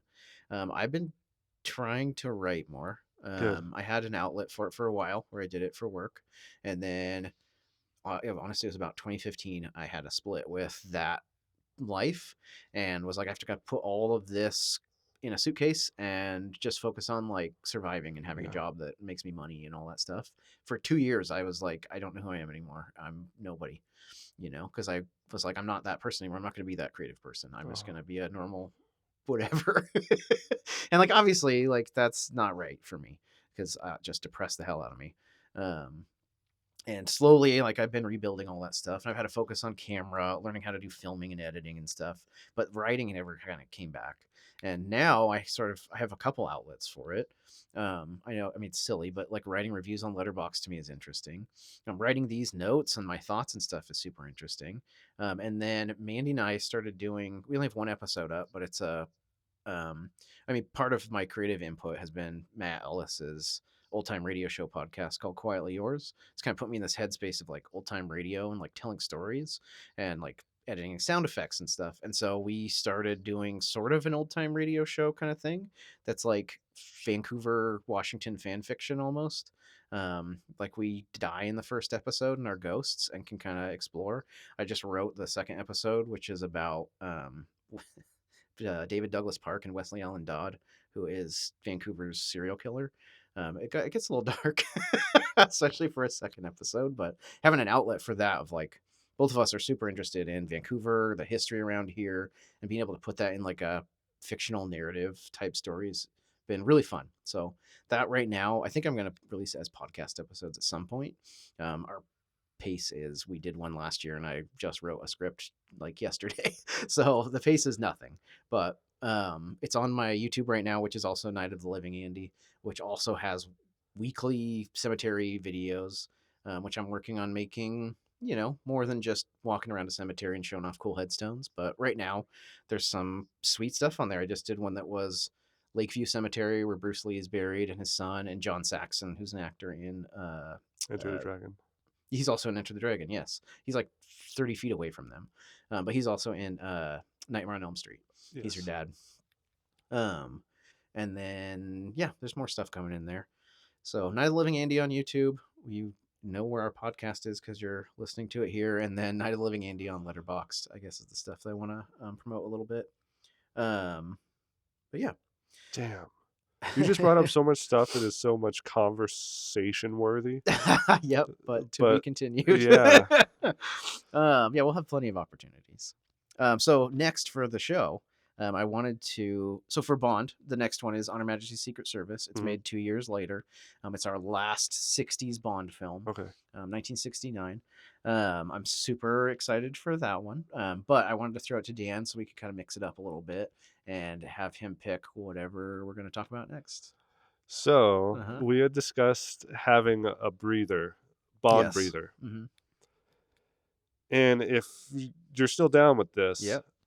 so you had referenced my top four earlier. Yep. It's something that I've been actively engaged in trying to determine. I have a lot of respect for, geez, it's 1:11 already. We're Uh, almost done. I have a lot of respect for people who can just determine, like, these are my favorite movies. I'm going to throw them up here. Um, I have friends I'm dubious about their top 4. I think a lot of it is for show. Yeah, sure. Um, but that's unfair of me Mhm. because your top 4 could be your top 4 for whatever reasons. Sure, yeah. I'm being a Maybe that's what you like about movies is this, like, whatever like the social signaling of aspect. something, yeah. Yeah, Mhm. true. Yeah, I hadn't really considered that. Um, uh, But you're taking it more seriously than they are, obviously, and so, but it's yeah. because the idea of a favorite movie has always been something we've discussed Mhm, our entire lives of mhm, friendship. We've talked about, like, what does it mean? Is it true? You posed me this question once, I'm pretty sure. hmm, Can it truly be a favorite movie if it can change over time? sure. Which is tough. And it's not a, I there's mean, no you yes or people no. change, and your perception of something changes, and Thunderball was way more fun this time, you Yeah. know? And I think I used to think no, Yeah. but now I think probably yes. Mhm, And especially if something's a favorite movie of yours and you're locked in a time and a place, if you revisit that era of filmmaking and it's not as effective, then well, anyway, all that said and done, um, I've been revisiting every movie I've ever considered in contention as a favorite, to whatever degree. Like a favorite, as in like this is my favorite movie, mhm. or like this I love this movie. Yeah, This I is can one. vouch for this movie, or, It, like, I will go to bat for this movie. Mhm, Definitely, I can recommend this movie. mhm, But for me, a lot of that comes. There has to be some sort of nostalgia to it. There has to be some sort of. I've spent years with this movie. mhm, Like, I don't have the willingness to just throw something on my letterbox top 4 that I've only seen one time and I was greatly impressed by in an mhm. initial viewing. To me, there has to be some sort of I've s I've Relationship. relationship. Yeah. I have to have but I have a relationship with movies. Mhm. So I think more deeply into a movie watching place than some people maybe. Anyway, the idea that I had floated to you before was I can present we could watch a movie together or we could watch it separately. Movies that could be in contention for my favorite. Yeah. We've talked about doing this as maybe its own thing Yeah. on podcast, yeah. Um so maybe we do one and then go back to James Bond. Mhm, Maybe we do one or two and go back to James Bond. mhm. Don't know. I haven't decided yet. Yeah. Uh, I have a couple names in mind What do you mean name of movies? of like names of like colon like rekindling our Oh, bonds gotcha, gotcha. colon Yeah, like a subset of what uh, we're doing right now. Okay, exactly. okay. I was thinking because the Mount Rushmore of is a pretty common phrasing for things nowadays. Like if Mhm. you're going to choose like top 4 things, like Yeah. the Mount. Here's So what I would carve in stone. Yeah. exactly, Mhm. and it's a letterbox top 4, Mhm. so that works out. So I was thinking something like rushing for more Okay. Yeah. Uh-huh. Rushing for more. Okay. because it's 4, it's Uh-huh. Rushmore, Uh-huh. and I'm looking for more of my favorites to add to this list. Okay. Um, so there's a few movies that I would pitch. One of them we were just talking about before we started recording might be up there because you Okay. have not seen Enemy Mine. That's true. No, I have not. Should I list some of the movies that we could look or Yeah, I think so. I mean, if you want to, yeah. Unless you want to keep them secret. hmm, I'll name a few. Okay. So Enemy Mine is in You contention. know what? I would rather actually don't. Just tell them to me in the moment because I think that's way more fun than going, oh, is it going to be this? Is it going to be this? Okay. For me, I think it's way more fun if it's a complete surprise. And would you want to do something where we watch them together? We could. Yeah, we could try to. Would you prefer to watch it alone so you could take notes? I don't know. I think right now my schedule, like that's how it works, is I have days where I'm out of town, and that allows me to just be in a room with nobody else and focus and write my stuff down. Um, Okay. but I don't know. We can mix it up too. The I only also thing that don't was want it to be like this is what's holding us back is waiting for a time when we're both available to do it. But I true. also like the idea of watching movies with you too. So Yeah. I was running into an issue with how I would present a certain movie to you, mhm. but I solved it in my head as we were talking. Okay, So, um, yeah. Anyways, so that's a possibility. We'll have to talk about like, am I going to edit these, or are you going to sure, edit yeah. these? Hmm. You would have to. tell me what you've been doing. I think if this is a piece of, I mean, this is all logistics, and we can figure out whatever. But if it's a piece of what we're doing now, we can continue doing exactly what we're doing. If we start another separate series, then I think we'd probably hand off responsibilities Okay. differently. Yeah. Just that was what makes sense in my head, at least. That does make sense. Do you view this as a separate series, or do you? I don't know. I think it's still like primordial, so it could be anything. But Okay. right now, I would say whatever we do next will go in the James Rekindling Our Bonding.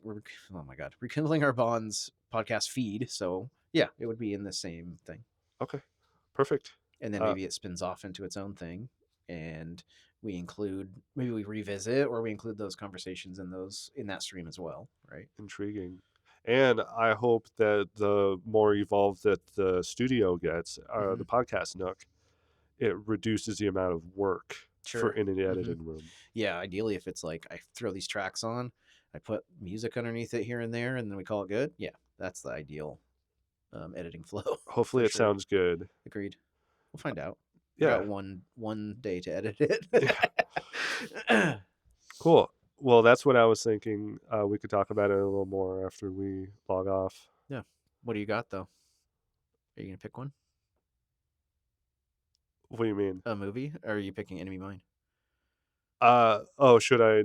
Okay, so there's like two big ones that it's in between. I Okay. might squeeze. Okay, so currently on my top four, Okay. I have locked in, but subject to change after a very recent viewing, Ridley Scott's director's cut of Kingdom of Heaven, Cool. which you might have turned me on to back in the day. Yeah. I know my dad and I ended up getting like the Blu-ray at some point, and that was the director's cut, and it blew our minds. Yeah. Yeah. And Armageddon, 1998. I have a It's a deep great connection movie. to Yeah. that movie. Criterion. Yeah, exactly. Just like James Bond. I have a deep connection to that movie.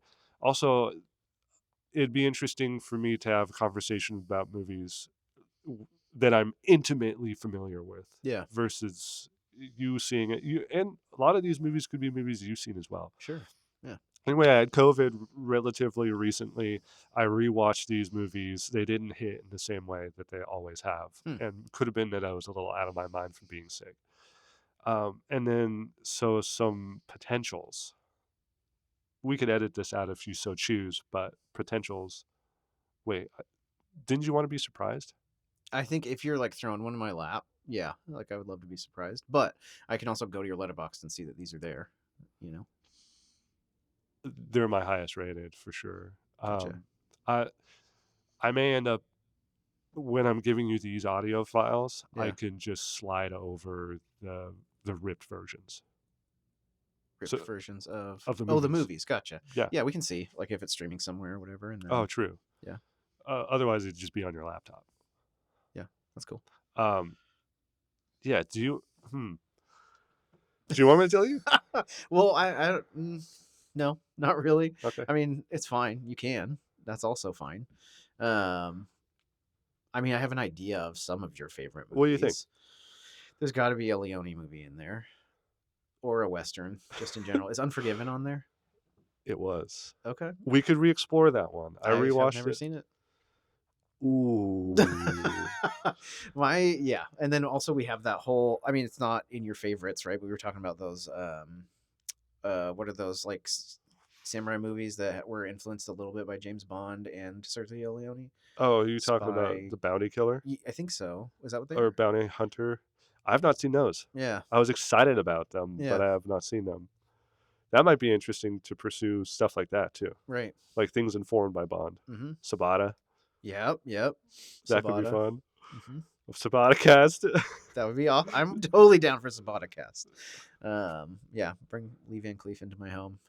There's some things that I love that deserve to be talked about. Yeah. And we have a forum. Yeah, and there's some stuff. Uh Bill and Ted's Bogus Journey, for Heck yeah. instance. I love the Bill and Ted movies. So do I. Yeah. Yeah, Bogus Journey gets a bum rap. I agree. Yeah. Yeah. Yeah, and there's some other ones that oh God, I want to ask if you've seen them. Mm-hmm. you're not going to be surprised. The moment of surprise will be either right now or when they either hand you the disc or slide the file onto your computer. That's true. So I think you just got to pick one. Okay. You got it. What's it going to be? It's either Enemy Mine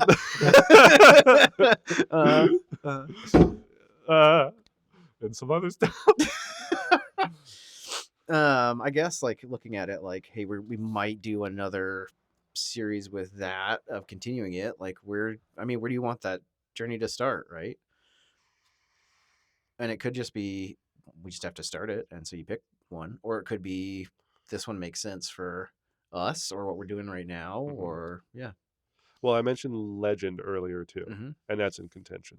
Okay. Legend, and we have Ridley and Tony things to discuss. We do. So that could be good.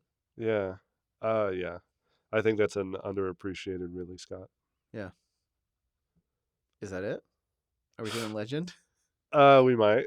Okay. I mean, yeah. Just tell me definitively and we'll do it. Okay, let's do Legend. Okay. Oh, so next episode is Ridley Scott's Legend. I don't know what year it is, but it's definitely the one he did right after Blade Runner. So it's got to be... It's mid-80s. Isn't Blade Runner 87? Oh, maybe it's 85. I don't know. I think it's 84. Anyway, definitely 80s. Tom Cruise and my first love, Mia Sara, and then Tim. Have you seen it? I have, yeah. Okay. Shoot, what's his last name? Tim. The Devil. Why are you looking at me like that? Because I can't remember. Tim Curry. Yeah. Tim Curry in one of the best devil roles that's ever been played. Darkness. Sheets and Sheets of Glitter is what I remember. I think that movie is, especially the director's cut. Okay. That movie is one of the best examples of production design in a fantasy-scape. It's wild, yeah. Ever. It's a surrealist masterpiece. Yep. The original score is beautiful. It's in a streak of Ridley, just classics. Yes. Like everything he's doing in that in a row right there is amazing. Oh man, it might be more fun to talk about Enemy Mine. I want to say no, but I don't really. Whatever. But no, we're doing Legend. Yes. And maybe the director's cut. It will be the director's cut. Sounds good. So, for next episode, that's what we're talking about. If you want to track it down, that's cool. And thanks for listening. We're Rekindling Our Bonds. You can email us at rekindlingourBonds@gmail.com if you have thoughts. I think you can also just comment on episodes on stuff now. Mostly on Spotify and iTunes, I think, have spots to comment. Tell us what you think about James Bond, the movies we've watched, movies in general, how your day's going, what movies you're watching. And we will see you in the next episode. Yeah. Thanks for listening. Quote Tiger Tanaka, I love you. I love you. I love you. Very sexyful. Bye.